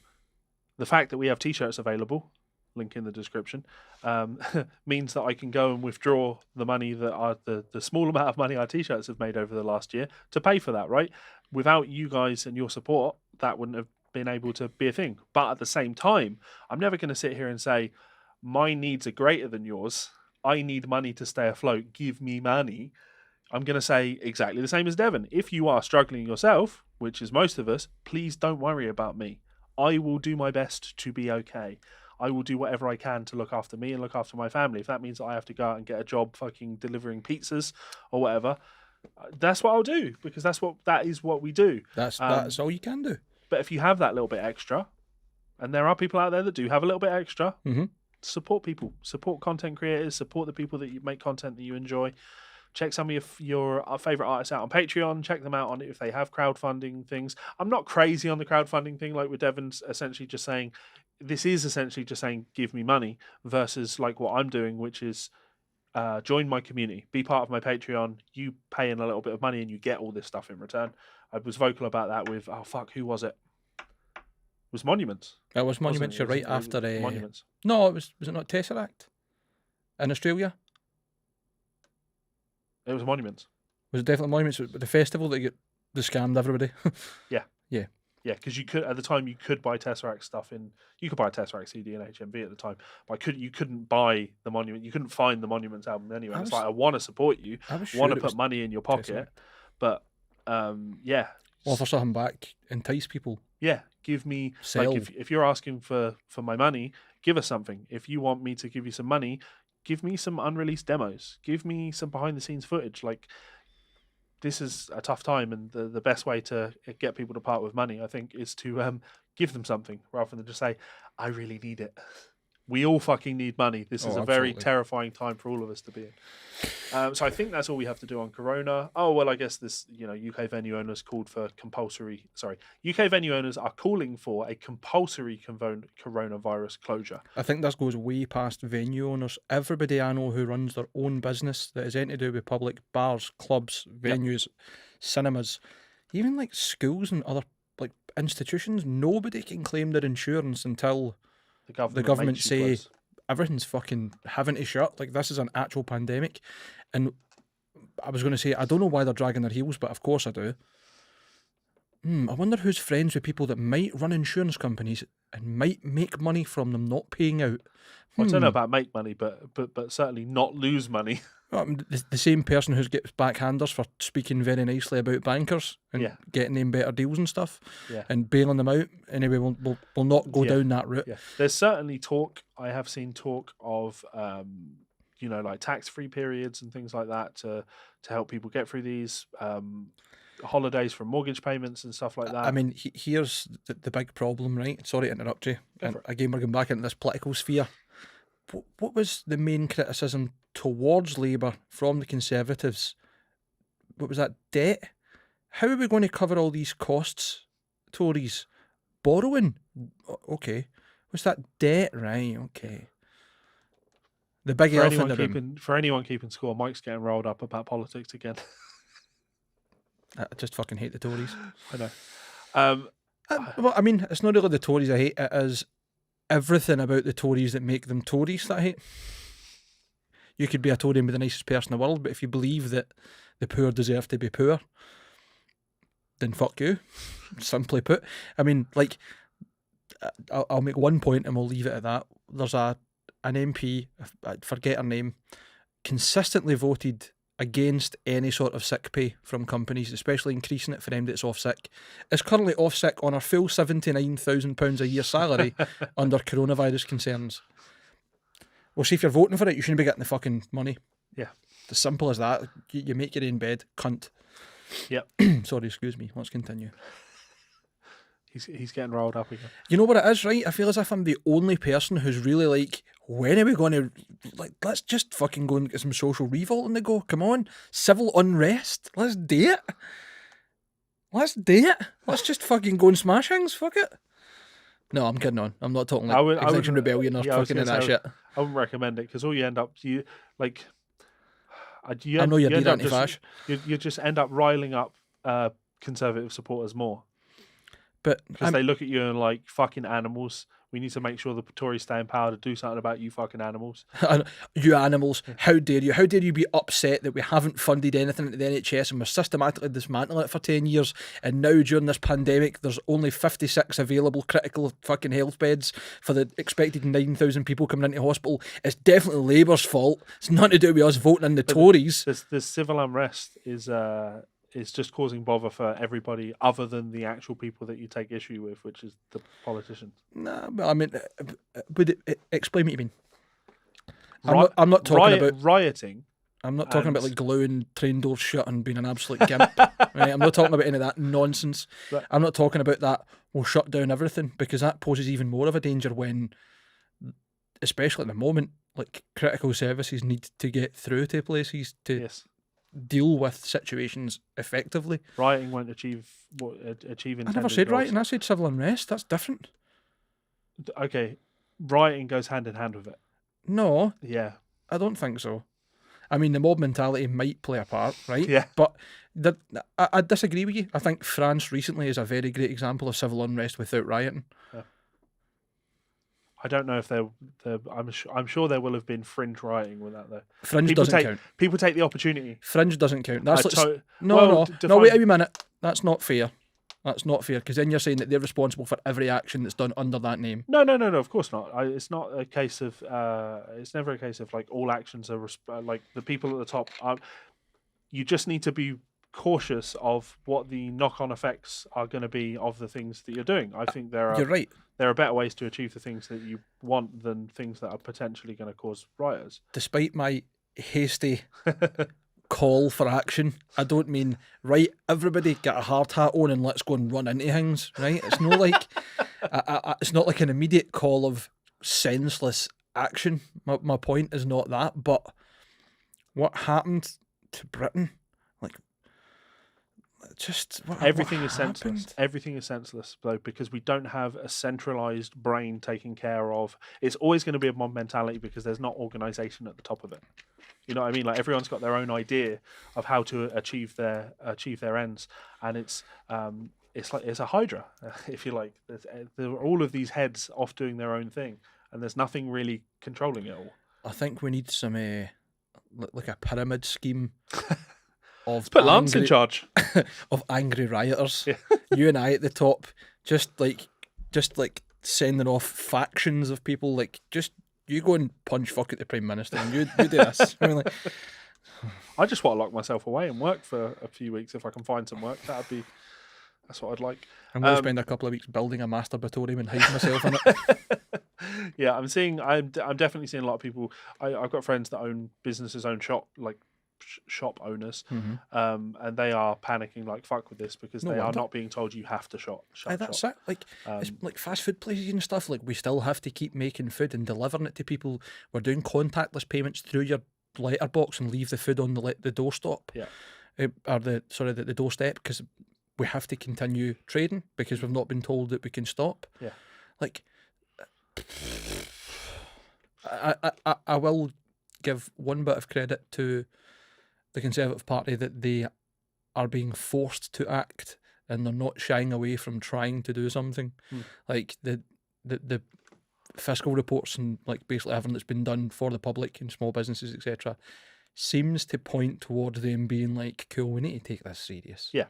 But not closing schools, not closing all public institutions, and just putting a lockdown in place really is the problem here. Yep. But at the same time, do you think they're maybe doing that? And this is just coming into my head because they're worried that it's going to be people going, well, actually, now you're just like, oh yeah, no, controlling absolutely, everybody. Like, absolutely, mate. Like being a politician isn't an easy job. You Yes. can't win. fuck off. They sleep in the House of Commons and get 80 grand a year to take time off and claim expenses for different houses they don't stay in. Fuck off. But you are hated by millions of people. Only if you're stupid enough to put your face out there and vote controversially. If you're a fucking idiot like that, you deserve it. What do you think of Corbyn? What do I think of Jeremy Corbyn? Yeah. Irrelevant. No, like good guy, bad guy. Just as simple as that. Good guy, bad guy. It doesn't need to be a deep conversation. It isn't irrelevant. He's irrelevant. He's not in power. But he's a politician, and Right. and he has been consistent in his views for decades and decades and decades, right? But there are millions of people that hate him with a passion, and that's just part of being a politician. That's fair, but those people are allowed to have their opinion. Oh, of course, but it doesn't make it any easier to deal with. Like, but being hated, like viciously hated by people for when all you can see that you're doing is trying to make the world a better place, is a hard thing to deal with. It doesn't deserve £80,000 a year, but I'm not going to sit here and pretend. I'm pretty sure Jeremy Corbyn's on more than £80,000 a year, but or at least whatever party's salary. There are plenty of people that hate Mary Black. Plenty of people that fucking hate her. It's because she represents the working class quite well. And I imagine that's hard for her, having to deal with the sheer amount of people, brain dead people that hate someone for just trying to make their community a better place. I don't know as much because, and maybe this is me just talking subjectively, someone who is Scottish, especially Glaswegian, and clearly from working class, is used to the Tories and all the middle class snobs hating you anyway. So if anything, she's probably like, I'm pushing the right buttons to have all this fucking hate. Fuck everybody. Some people are good at dealing with it like that. Like I take most of that hate on board and love it. It's like, cool, keep it fucking coming. You must be doing something right if you're getting the heat. But some people are absolutely crippled by it. Totally. Some people can't handle it. Totally. Just set out in life to make the world a better place, and to get constantly fucking abused. Yeah. Or what was the name of that politician that was murdered? Had a head cut off by that fucking Britain First lunatic. Joe Cox. That's the one. Yeah. That's some fucked up shit. Yeah, so off the fucked off shit, off the coronavirus shit, let's just do a couple more nice little stories to end the show. I say nice little stories because, I'm on a bit of a Zakk Wylde kick at the moment, having listened to all the Aussie albums. Like Zakk Wylde. I what? You don't even like Zakk Wylde. How do you mean? You're not interested. You think his playing's terrible. You hate his tone. You hate Aussie. Like, you keep saying it all the time. It's actually really interesting that having listened to all these Aussie albums again just recently, and hearing the development in Zach's playing and these kind of phases that he's been through. So I totally take interest in, well, actually, this kind of is coronavirus related, right? Zach's had all of his Aussie tours cancelled. That's a shame for him. So he's going to use this time to work on a new album and get some new music out of people, which is, again, another way that you can maybe try and monetize your time off over the summer. The thing that I like about this most is he's also working on Zach Sabbath, which of course is his Black Sabbath cover band. They are putting out a track-for-track rendition of Black Sabbath's self-titled 1970 debut album later this year, which I thought was kind of cool if you're a Sabbath fan. I'm not really a Black Sabbath fan, but I was disappointed that I didn't get to go to that show. They played in Birmingham and London. Zach Sabbath? Yeah. Kind of would have been cool to see that, but, such is life. Okay. I've only ever heard No More Beers. I've not heard anything else that's done that's like Zach Wilde covering any Ozzy or Black Sabbath stuff. Oh, so you mean of any material that Zach has done? There's that second disc on the live album that is cover stuff. I've only heard one track, so I'm saying just No More Beers. That's the only one I've heard. Oh no, man, he's actually done a shit ton of really cool. He's done a lot of Sabbath covers over the years. Actually. I've no doubt. Really good cover of Snowblind. Really good cover of The Wizard.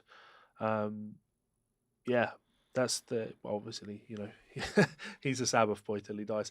I just wanted to scream about Volbeat as well. Scream. You know how much I hate Volbeat. Yep. I don't understand why they're so damn popular. It's because it's pop music with electric guitars done the right way. And when I say done the right way, I mean marketable. Volbeat break record for most #1 mainstream rock songs by a European band. Come on then, let's get the list up. I'm glad they found success. Well, they very much have. But when you look at the bands that are on this, Shinedown, 3 Days Grace, Van Halen, 13, Disturbed, Godsmack. I don't believe that for a second. You're telling me Godsmack have got 10 #1 rock songs? Name me a Godsmack song other than I Stand Alone. I think they were huge in the States, though. Because the point is they're saying this is the only European band to reach that list. Name me Godsmack's guitar player. I don't know anything about them. But my point is it's European. Everybody else is an American band. Sure. Look. But mate, Shinedown at #1. That's sickening. Yeah. But Foo Fighters, Nickelback, you telling me that these bands... Linkin Park? Haven't... Volbeat have 8 #1 mainstream rock songs, right? That puts them on par with Nickelback. That puts them on par with Linkin Park. That puts them on par with Foo Fighters. Actually puts them on par with Five Finger Death Punch. One behind Aerosmith and Metallica. Yeah, which is wild. Cool. It's cool. I'm glad that they've found popularity in America. I can totally see why. Because to me, they are like Nickelback meets Madonna. Volbeat, yeah. The singer's voice just makes me want to kill myself.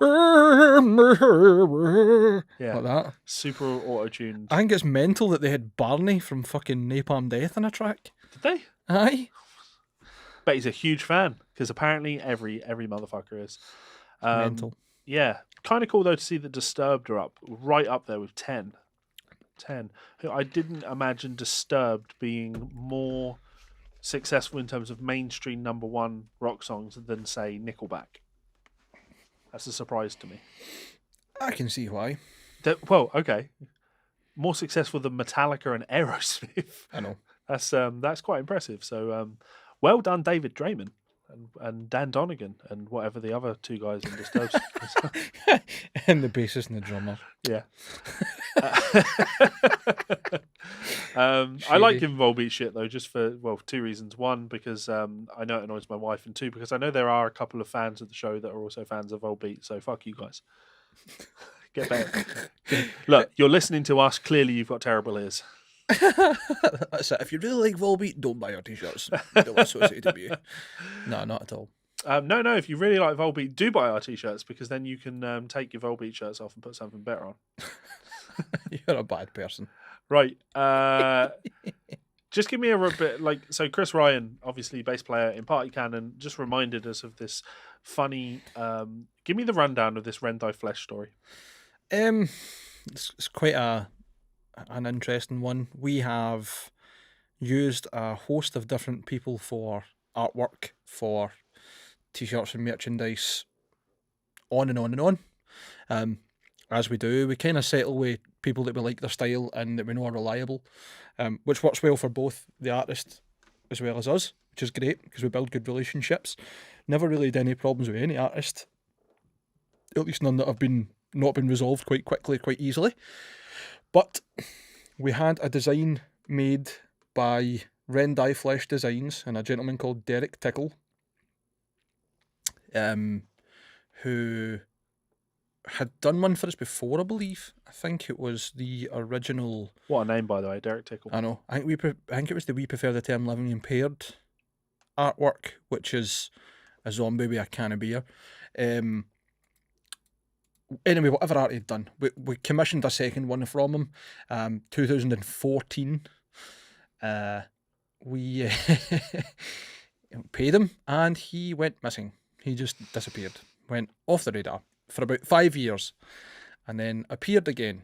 Now, Chris is more thrifty than me, and that's saying something. Chris does not like to see a penny spent that does not go positively, especially when it comes to the band, which is fair enough. It's a very keen business mind, which is good of him. So 2019, Chris finds another page that this gentleman has set up 5 years later, same design name, same name of the person, etc., on Facebook, and leaves a negative review, which then becomes this insane fucking list of just, it's like falling down the rabbit hole. If you want to bring it up on screen for people to read it, and I'll read along with it. Good point. Yeah, I can probably do that. Cool, there we go. Right, so this is all screenshots that Chris set up. This was December, so 4 months ago.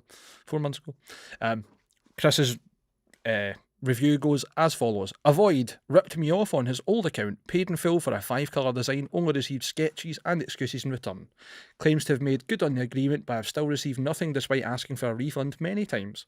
Lots of other bands have had the same problem, which is why I'm guessing he started a new account. And he replied within 5 hours, just saying, unprofessional. And Chris replied back to him, deleting my comment is unprofessional. Provide evidence you actually sent the artwork or refund me. Now, Chris is annoyingly good at just summarising these points and keeping evidence as well. Oh, aye. Like, he's a man scorned that you do not want to deal with. Like, for him to I don't really rate LBC. I get bored of it, and I know everybody's really divided on like the journalists on there, but that James O'Brien's quite good at just delivering one-liners and good replies that either pull someone's argument to bits or they can't answer, so therefore it invalidates what their claim is, right? So Chris is quite good at that as well, whether it falls on the same political spectrum or not. So Chris's next comment straight away after saying basically like, provide evidence you actually sent the artwork, is here's the evidence I paid you, and it's a screenshot from the 12th of January 2014 of a payment sent through PayPal, right? Clear. So then the next comment back is Rendai Flesh saying, that's not my name. And Chris wrote back, yes it is. It's the name you used when you ran the page you deleted. Stick to one story. First you claimed you sent the artwork, and now you're suggesting I didn't pay you. You know what I mean? It's just, it evolves, but Chris likes to cleverly window it like, well, here's where we are at the moment. This is your story. What part is true? Right? So, again, Chris right away, like less than a minute later, replies again saying, weird how that name came up when the old page was tagged. And basically it's like another post from Party Cannon's page for 2011. And it's Chris tagging like other bands that you should give a check out, and one of them is Rendai Flesh Designs, in brackets, Derek Tickle. You know what I mean? It's just, so this is where the rabbit hole starts to open up and things get a bit mental, for what I remember. So he's at this point, Rendai Flesh Designs is adamant I'm not Derek Tickle. Yes. So Chris's next comment is then a post where he's been tagged in something else, like explaining Derek Tickle, owner / operator of Rendai Flesh Designs, blah blah blah. For another page. And then right after that, also, you have my band logo on your current page. And there's a screenshot of the Party Cannon logo on the Rendai Flesh page that he's not long made. So Chris right away, he's finally back after swerving me all these years and tagged me. So my comment next was, does he not know you're the most dangerous man scorned on the internet? And Chris wrote back, he's already been deleting comment threads, claimed he didn't remember me, then claimed he sent the artwork and we weren't happy with it. As for evidence, he told me to quit cyber stalking him. If he doesn't remember me, why would he think I was a stalker? It's just, that's what I mean, like, just, Chris is really sharp at this. Anyway, Rendai Flesh returned with, I've worked with hundreds of happy customers. The living impaired shirt design I did for Party Cannon was finished and sent. Correct, that was the first one we paid for. And we were happy with. That's why we went with my second time. This was in 2014, and you're still mad over not being happy with the outcome? Not refunding. That was never part of the deal. I always said no refunds on my page. Also, I'm pretty sure Toys R Us wouldn't be happy with you being so aggressive over trying to get money back for finished work after living off their fame overseas. I'm just an slave in this workshop. If you don't like the business, just leave. I've made hundreds of people happy being of service to the metal community and never asked for royalties or any of the art that you guys resell to your fans. Total Deathcore never even made good on that promise to add an RTF tab and made their own page doing... No, it seems to be the same screenshot. Sorry, just a second. Chris, get on top of it. Oh, no, it's gone. Well, whatever, blah, blah, blah. Right, so Chris's reply was... Essentially, he's just having a meltdown. Yep, it starts bringing up the idea of royalties, right? So he's not only got confused about the scenario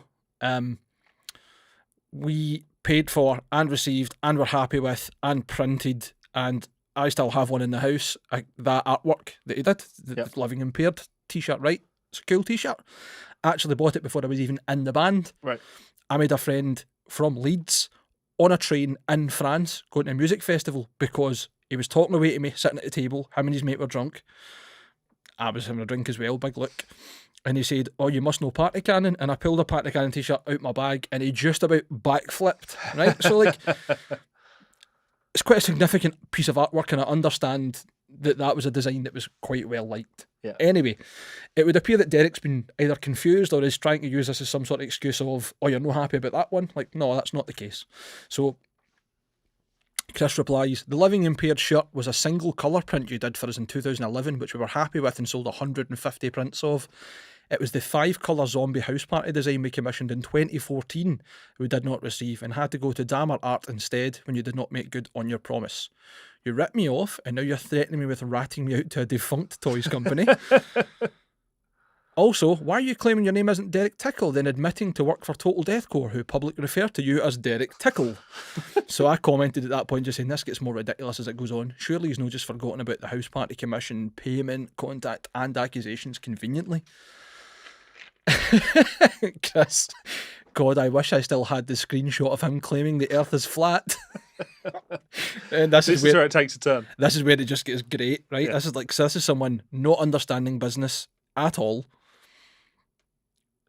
claiming that we don't understand business and that he's been taken advantage of. This is where we're going to do the I'm not a lawyer, but in this instance, we're totally lawyers. 100%. I mean, that's all I done in that thread was just laugh at him. Yeah. So Derek Tickle / Rendai Flesh then comes out with, how about this? You pay me the royalties and all the 150 shirts you sold and I'll pay you back the money you think I owe you. So Chris just replied, royalties wasn't part of the deal we made. Artwork for payment was, however. Right? Like, Rendai Flesh comments right back, that's not how business works. You never purchased a license to resell the artwork. And Chris just replied saying, show me the legal legislation stating that is required. So just for clarification before we go any further, for anyone who hasn't purchased art from someone that's been commissioned for you,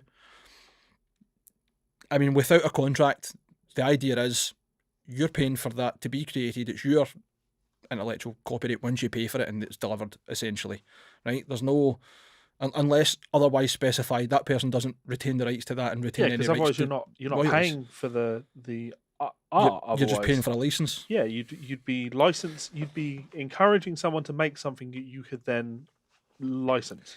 Think of it like people ghostwriting music. If I ghostwrote a song and sold it to you, then you own that song. You've paid me already. Yes. The I've other sold my rights. exactly the other side would be if you wrote a song and then licensed it to me, Yes. then you would get Yes. ongoing commission, right? Well, fair enough, right? That's just simple. You either get payments based on how it sells, or you take a lump sum. Yes. Same as it works in the movie industry. Yes. Same as it works in just about any industry where there's Yes. creative content. Here's right? this may come as a shock to you. Bark at the Moon by Ozzy Osbourne. He didn't write that song, You're kidding. but he is credited as the sole writer, both music and lyrics to that song, right? I never heard Ozzy playing that solo. I think we all know that Jake E. Lee wrote that song, right? But Jake E. Lee signed away his rights to that song. He wasn't happy about it, but that was the deal that he chose to make. That's how this business works. That's just how it goes. I mean, Yeah. the very fact that there are such a thing as ghost writers Yes. makes sense. Yes. You know what I mean? So, on we go. Chris made somebody put a screenshot, and it's just, I think it might have been me. Anyway, onwards and upwards. I'll just left a comment saying along the lines of, how are you not getting this, Mr. Tickle? We paid for art that you never finished or delivered, and as such are due a refund. The original commission was paid for, delivered, and used happily. These are two different things. And Noel Blight, has commented the exact same thing that I was thinking as I read this. Mr. Tickle. Mr. Tickle. A couple of people have left pictures of Mr. Tickle on it, so it's quite funny, right? So he wrote back, I was being taken advantage of and didn't know it. I'm wiser now. So Chris replied saying, we were taking advantage of you by paying you what you asked for. Pretty sure you took advantage of me by requesting a full payment up front because you were apparently homeless. Right, and this is where it definitely goes down the deep end and things get a bit weird. I also love this. I'm wiser now. I was being taken advantage of and I didn't know it. I'm wiser now. I mean, that's life in general. As you get older, when I was younger, I charged a lot less for Skype lessons. I wasn't being taken advantage of. A deal was presented to me. I was happy with the deal at the time. If you then presented that deal to me now, I wouldn't be happy with that and I wouldn't agree to those terms. But I can't then go back and try and get compensation for what I previously agreed to. That's it. Hello, is that Curry's? I bought a telly 10 years ago and it cost me 800 quid, but I can get one with a similar spec for £200 now, so I want a refund. Yeah. Doesn't work that way, dick. Yeah. I just to put a caveat out there, I don't know if I said this before we started recording or during. It was alleged by other people that Derek Tickle, for want of a better / real name, if that isn't his real name. If that is indeed your real name. Yeah, actually has some rather serious mental health and addiction issues and was homeless, staying in his car and pretty much grifting for a while. Right. So if that had been the conversation, he hadn't totally ignored us and he even took it private and just went, look, here's the scenario, then that would have been the end of it. Yeah. Chris is still fully entitled to leave the review that he did, but it wouldn't have become this big public spat had it not been Mr. Tickle's need to continuously agitate. Plus, if Mr. Tickle has that much of an issue with Chris leaving a negative review, you can do things about negative reviews, legally speaking. You know, people have been prosecuted or sued, I should say, for leaving fake reviews, right? Yes. So you would think with all of this money that Mr. Tickle is now making from all of the licensing agreements that he has with all the artwork of his that is sold by bands, he'd have enough money to hire himself a lawyer, right? Yeah, and quite a lot of friends in the business. So again, Chris leaves a couple of comments. Going back for just a wee second, would you? Oh, sure. Sorry. And it's basically, Chris had just wrote, felt like the admission of guilt there, based on the last comment by Derek, about I was taking advantage of, I'm wiser now. On top of that, can you show me evidence of you charging any other clients a reselling license fee? And the reply was just, I did the work, you never paid royalties. If anything, you owe me. So Chris just wrote, evidence of work commissioned in 2014, an agreement of royalty payments, please. Right? My comment's just, again, expanding on it and wasting my own time. Really? Like, no, you didn't do the work. You don't get paid twice for one piece of art. Neither do you get royalties on a piece of art you drew on commission with express knowledge it was for merchandise. What are you not understanding about this? So the reply then is, I didn't know what royalties were, or that I was entitled to them because your little modern enslavement cult never let me access that info. I'll do you some artwork for free because I'm a nice guy and like doing artwork and you seem to need money or something, but I'm not paying you anything basically because I'm still just as broke as the day you began ripping me off. But if you sell stuff worth my art on it again, you owe me royalties. So that's quite a complicated one. So that's the first real insight to him having a bit of a Yes. skewed version of reality. unfortunately, with a little modern enslavement cult comment, right? Yeah. I'll do you some artwork for free. Well, you've already been paid, so it wouldn't be free. Yes. You would just be basically fulfilling the business obligation that you made 5 years ago Sure. and you were paid for. And this, I didn't know what royalties were or that I was entitled to them. Well, you've made a mistake there because you're not entitled to them. Yep. Whether you knew about them or not, you aren't due. I any am of them. entitled to royalties for my books. I am entitled to royalties for my Lick Library DVDs, right? Not just as a matter of fact, not just because the product exists, therefore I am entitled to royalties for sales. I'm entitled to royalties because I have a contract in place that agrees the amount of royalties that I'm entitled for each. Like, at no point does he say I'm entitled to royalties because this is the blanket amount of royalty that is owed for any sale of any piece of artwork. It will be different for every single agreement that you make with every single person ever on any single business deal. Do you know anyone in a band who has ever licensed, not just commissioned, artwork for merchandise? Well, technically, yeah, like Joe Satriani. I mean, no, licensed. personally. No. So I mean, like, sure. if you are of that level and you're using a already established piece of art as part of that, then fair enough. Joe Satriani with the Silver Surfer, right? Yeah. Okay, fair enough. But sometimes, like, if an artist wants to use like an audio clip or something like that, then you will license the audio recording. I'm just cetera. talking specifically about merchandise. So Yeah. art for an album cover, a Sure. T-shirt, Sure. whatever, right? No, 9 times out of 10 they want to own the rights to that because that's the whole point is that you Smart want business that art decision. to be, but not just that, you want that art to represent your brand. Yes, sure. You want people to associate cattle decapitation with the Death Atlas. Yes. They want that to be theirs. That's and their art. more importantly, you pay more for that. You know. Yeah. You the reason you pay a lump sum and a significant lump sum, depending on what you agree, is because then you take the full rights. You're paying for that person doing all the work for you to then own that. Yeah, I've done transcription work for people in the past with royalty agreements in place where I've not charged them any money to do the transcriptions because I thought that long term the royalties would work out in my favour. And most of the time, artists don't want to do that. They want to pay me a lump sum up front so they can own and all the rights to all of my work, and they don't have to pay me any royalties. No, of course. And it goes both ways. Like, sometimes that goes in my favour, other times it doesn't. I've got business deals in place where I've done that with people, and in the lifetime that the product has been on the market, I've made £150. Like, it's just not been viable. But again, I don't get to go back and complain about that. Oh, I put loads of time into this and I've only made £150. That was the business decision that I made. Dummy. Exactly. And even if there were any sort of caveats in your contract, it would have to be significant. Same as, like, we spoke about The Witcher a few episodes ago. Mm-hmm. Yeah. That is a very specific law, obviously in Poland only. But the point of that is that if you make a business decision and it significantly isn't in your favour based on the facts, then you can maybe come to another agreement. Yeah. That doesn't apply here.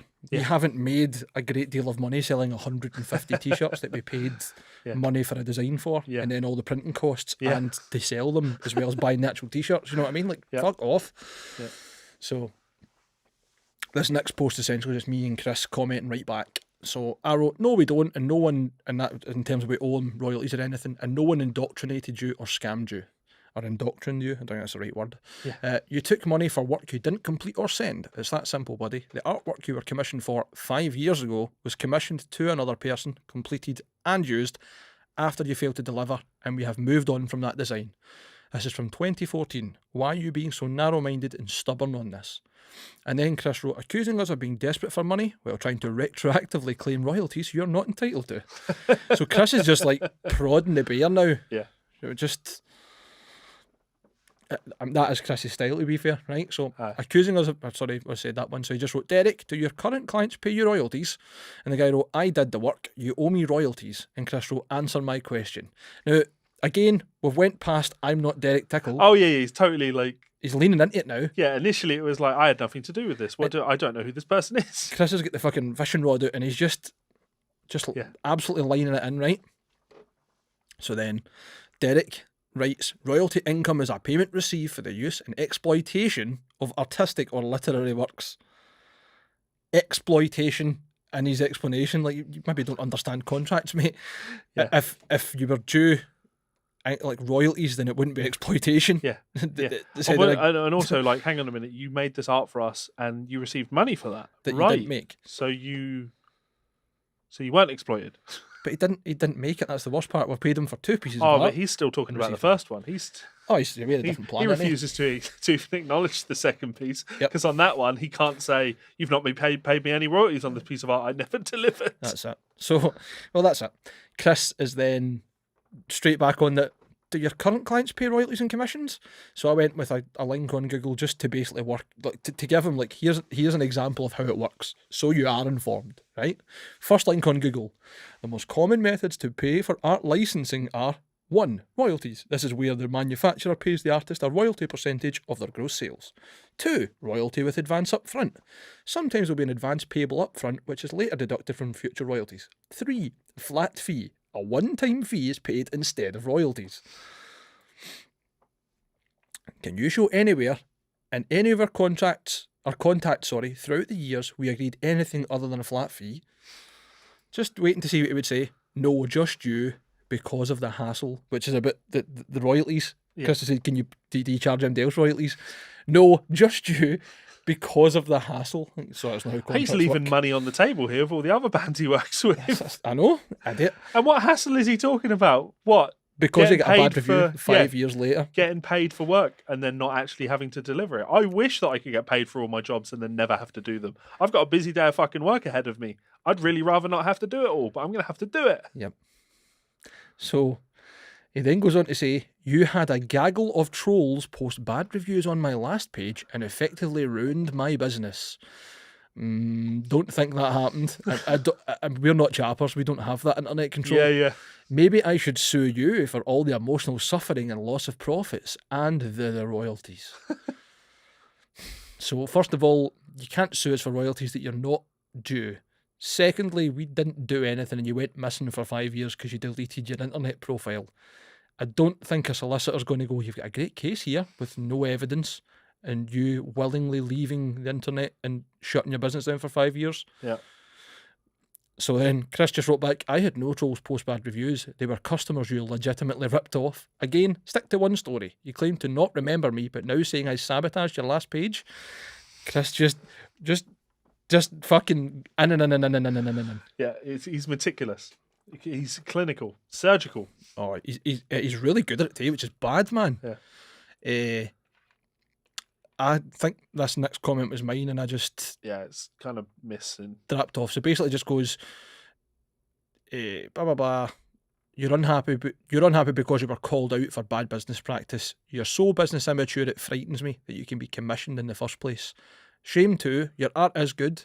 Your attitude and ability to deliver, not so much. And then he wrote back, no, it was over 30 people sent, which he's talking about these trolls that exist apparently. They sent directly from your band's page saying Party Cannon sent me this guy sucks and all other sorts of crap. Didn't happen. Sorts off crap. I know. Maybe defamation of character too. Maybe a little cyber stalking and other stuff too. If you want money from a guy that was more dedicated to propagating the building of an empire you constantly negatively impacted, maybe you should call the boss. What's that even Do you know, mean? it's where reality and not being able to accept his reality meet, and it just goes. This comment. I did the work. You owe me money. End of story. Motherfucker, you didn't do the work. And more importantly, you were literally paid the money. Yep. So I just wrote back, you are off the deep end, son.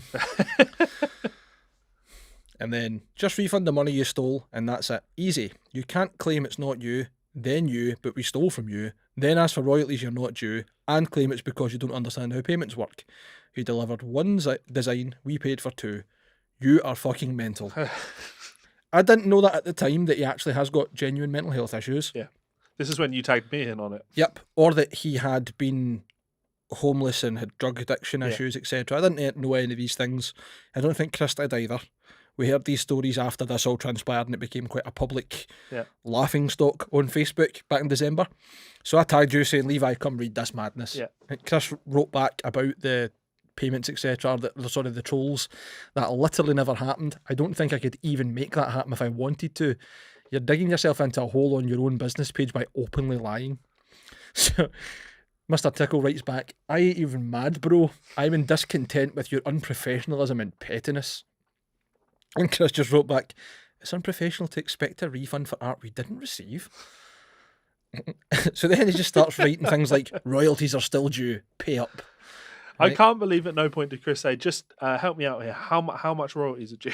Like, he's never even claimed how much royalties he's owed, because in his mind he still clearly thinks that just royalties is just this magic number, a magic word. Like, well, everybody knows you owe me this much, So and here's the proof. aye, that's it. So I've made my comment on it, right? Which I'll read just now, but before I read Chris's as well, which you'll see on the screen, right? There's one part of that makes me know that Chris has went from thinking he's getting money back to, I'm just going to waste this guy's day. Yeah. I'm just going to wind him up, right? So I wrote back, I've already provided evidence that when customers pay a flat fee, it's with the explicit understanding no royalties are due. That's just a fact. You are paid for 2 commissions, you delivered 1. You owe us for the $100 we paid that you did not supply us the agreed artwork for. And then Chris comes in, essentially just fucking... Poking the bear. Aye, exactly, man. Like tasing the bear. Yeah. But just a wee shock enough to nip, you know what I mean? Like nothing says professionalism like changing the deal because you're raging that you got called out for being unprofessional. Now, Aren't you glad you went through this again? so good, man. So I wrote, I'm not mad as I'm not a racist light. Because you know, as soon as MD writes that, like, I ain't even mad. I'm not mad. I'm not angry. Like, if you had to clarify that, then you are. You're leaning into it. Yeah. Right. So Chris, yet again, just being a wido. Can't wait for potential customers to read this thread. Good thing I have it all in screenshots because I know he will delete it. Here is a message I got from someone else you scammed around the same time. And it's a screenshot. Of a full Screenshots. conversation. Yep, screenshots, multiple screenshots of when the guy had, or who else this guy had bumped. Right? Oh, I'm going to let you read yours. yes. I'll bring myself up on screen for this. This is where I decided to get involved because it was too funny not to. Mr. Tickle, as we've established that is your real name, odd that a businessman proclaiming that his trustworthiness would be caught out hiding his identity. The problem here is that Chris is a nice guy. I, on the other hand, am not. See, I need to stop you there. I know you can write whatever you want paragraph-wise before I can interrupt you, but see, no, Chris is a nice guy. Not to people who scorn him. Well, so the magic of this comment is we had just discussed Chris and how he likes to invite people for fights on the podcast. Yes. So then I did it. I would like to get your comment on this whole situation because you are about to blow the fuck up on my podcast and YouTube. So firstly, what makes you think that you're entitled to royalties on work that you took a flat fee for? You state that you were naive to the business. Chris has cut off a bit of my comment here. Naive to the business, we go with that. While you absolutely could be entitled to royalties, if that was the deal that you made, unless you have some sort of contract laying around that details what percentage that would be for the run of merch, you have nothing. You cannot retroactively become entitled to money that wasn't part of the deal you made. I sell my own merch, and I make sure that when I commission the art from the artist, this is factored into the price. I am purchasing the rights to the image that they have made. So, next question. What makes you think that you're able to take full payment for a job and not deliver it?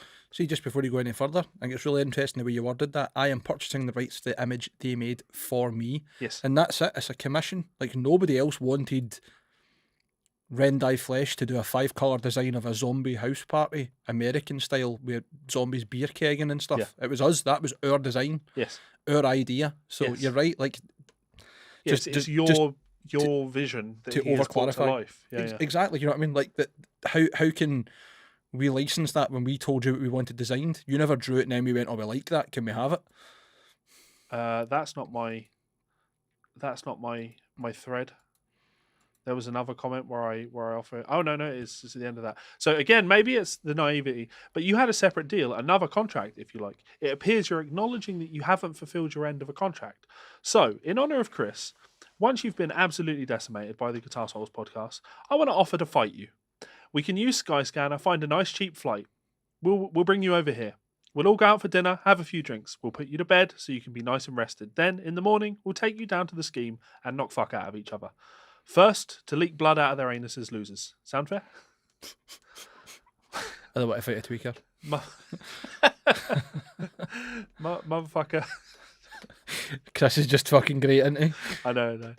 Yeah. So just screenshotted him saying unprofessional. that's it. He wrote back, this little pig went wah wah wah all the way home, and then Chris just screenshots, as you say, just him saying unprofessional. And then of course, sorry, yeah, go on. Probably worth mentioning, it was actually Derek that contacted me in 2014 asking if I was needing art, so he instigated the transaction that he never delivered. And that's where the end of the story went. Yeah, because of course at that point Derek Tickle, probably for fearing for his life that I was going to make him bleed from his anus, has deleted the thread. So thank you, Chris, for bringing that back to our memories. That was very funny, and I thoroughly enjoyed going through that all again. Yeah, so that cool. That worked for you? Yes. Right, ready for this? Okay, I suppose. This show has been brought to you by Ormsby Guitars. If you are unfamiliar with Ormsby and what they do, I would recommend you head on over to ormsbyguitars.com. Absolutely wonderful instruments made out of Australia by Perry Ormsby. You know, they focus on a lot of really interesting things, probably most notably the multi-scale thing. You can see a couple of them hanging behind my head. I am a big fan of the Goliath series. Having said that, I've also almost ordered myself a Hype over the years, and I think the thing that Ormsby do that, well, lots of companies have dabbled in, but they do a great job of it, is these runs of builds. You can go on their website now, check out the pre-order section of their website, and you will see a series of upcoming runs of guitar. You can get in on those with prepayment plans and really get yourself a nice, well-built instrument for an unbelievable price. So thanks to Ormsby Guitars for supporting the show. Go and check them out and let them know that we sent you. Thanks very much. So again, huge thank you to our friends over at Ormsby Guitars. And that's all we have for you today. This is the end of the Guitar Souls podcast. We'll probably be back. Seeing as everybody is 2022. Yeah. Well, I don't know how you feel about the whole self-isolation thing. But if you have any time and you want to come over and do a live stream in any evening, I'm going to be doing a lot of them over the coming month. So long as you and I are well, then I don't see the problem. The people who I am concerned about catching coronavirus don't live in my household and are self-isolating themselves as well anyway. So I shouldn't have any means of transmission should I or they pick it up. Yeah. So absolutely. You look like you wanted to say but no, I hate you. Not at all. I was going to say, let's fucking do it. Yeah. I mean, for anybody that doesn't know, Levi and I randomly done a live stream just the other week. Oh yeah.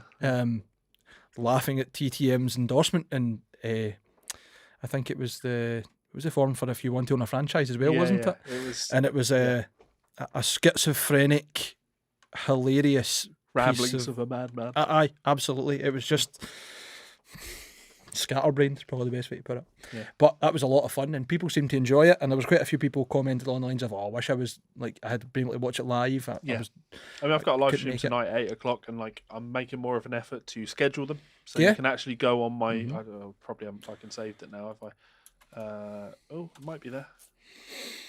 Yeah. So there's I'm actually. This is showing up in people's feeds, so I think it'd be fun if one day people woke up and they're like, oh shit, the Guitar Souls are going to be live tonight. I'm going to tune in for that.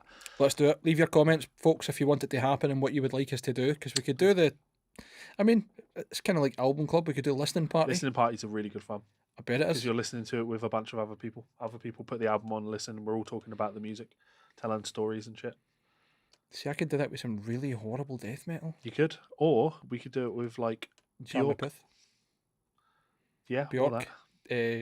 Leprous. I'm absolutely obsessed with Pitfalls at the moment. Can't help myself. I mean, I'd like to do it with things that people suggest, like fans want to hear. So, I say that, Mike. Rust in peace.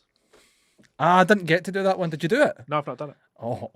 Exactly. Don't tease me like that, you dirty. Right, cool. I'm down. Yeah, good. Anyway, thank you so much for tuning in, guys. Hope you have enjoyed this show. Long one, as usual. Link in the description if you want to check out Ormsby Guitars. Link in the description if you would like to support us by buying one of our t-shirts. Any closing comments, Mike? Thanks again for listening and watching. Just as Devin put it before, if you can and want to support us further, we would really appreciate it. If you can't, don't swear it. Even just listening to us talk utter mince and leaving comments is more than enough for me. Good. Well, until next time. Bye, fuckers.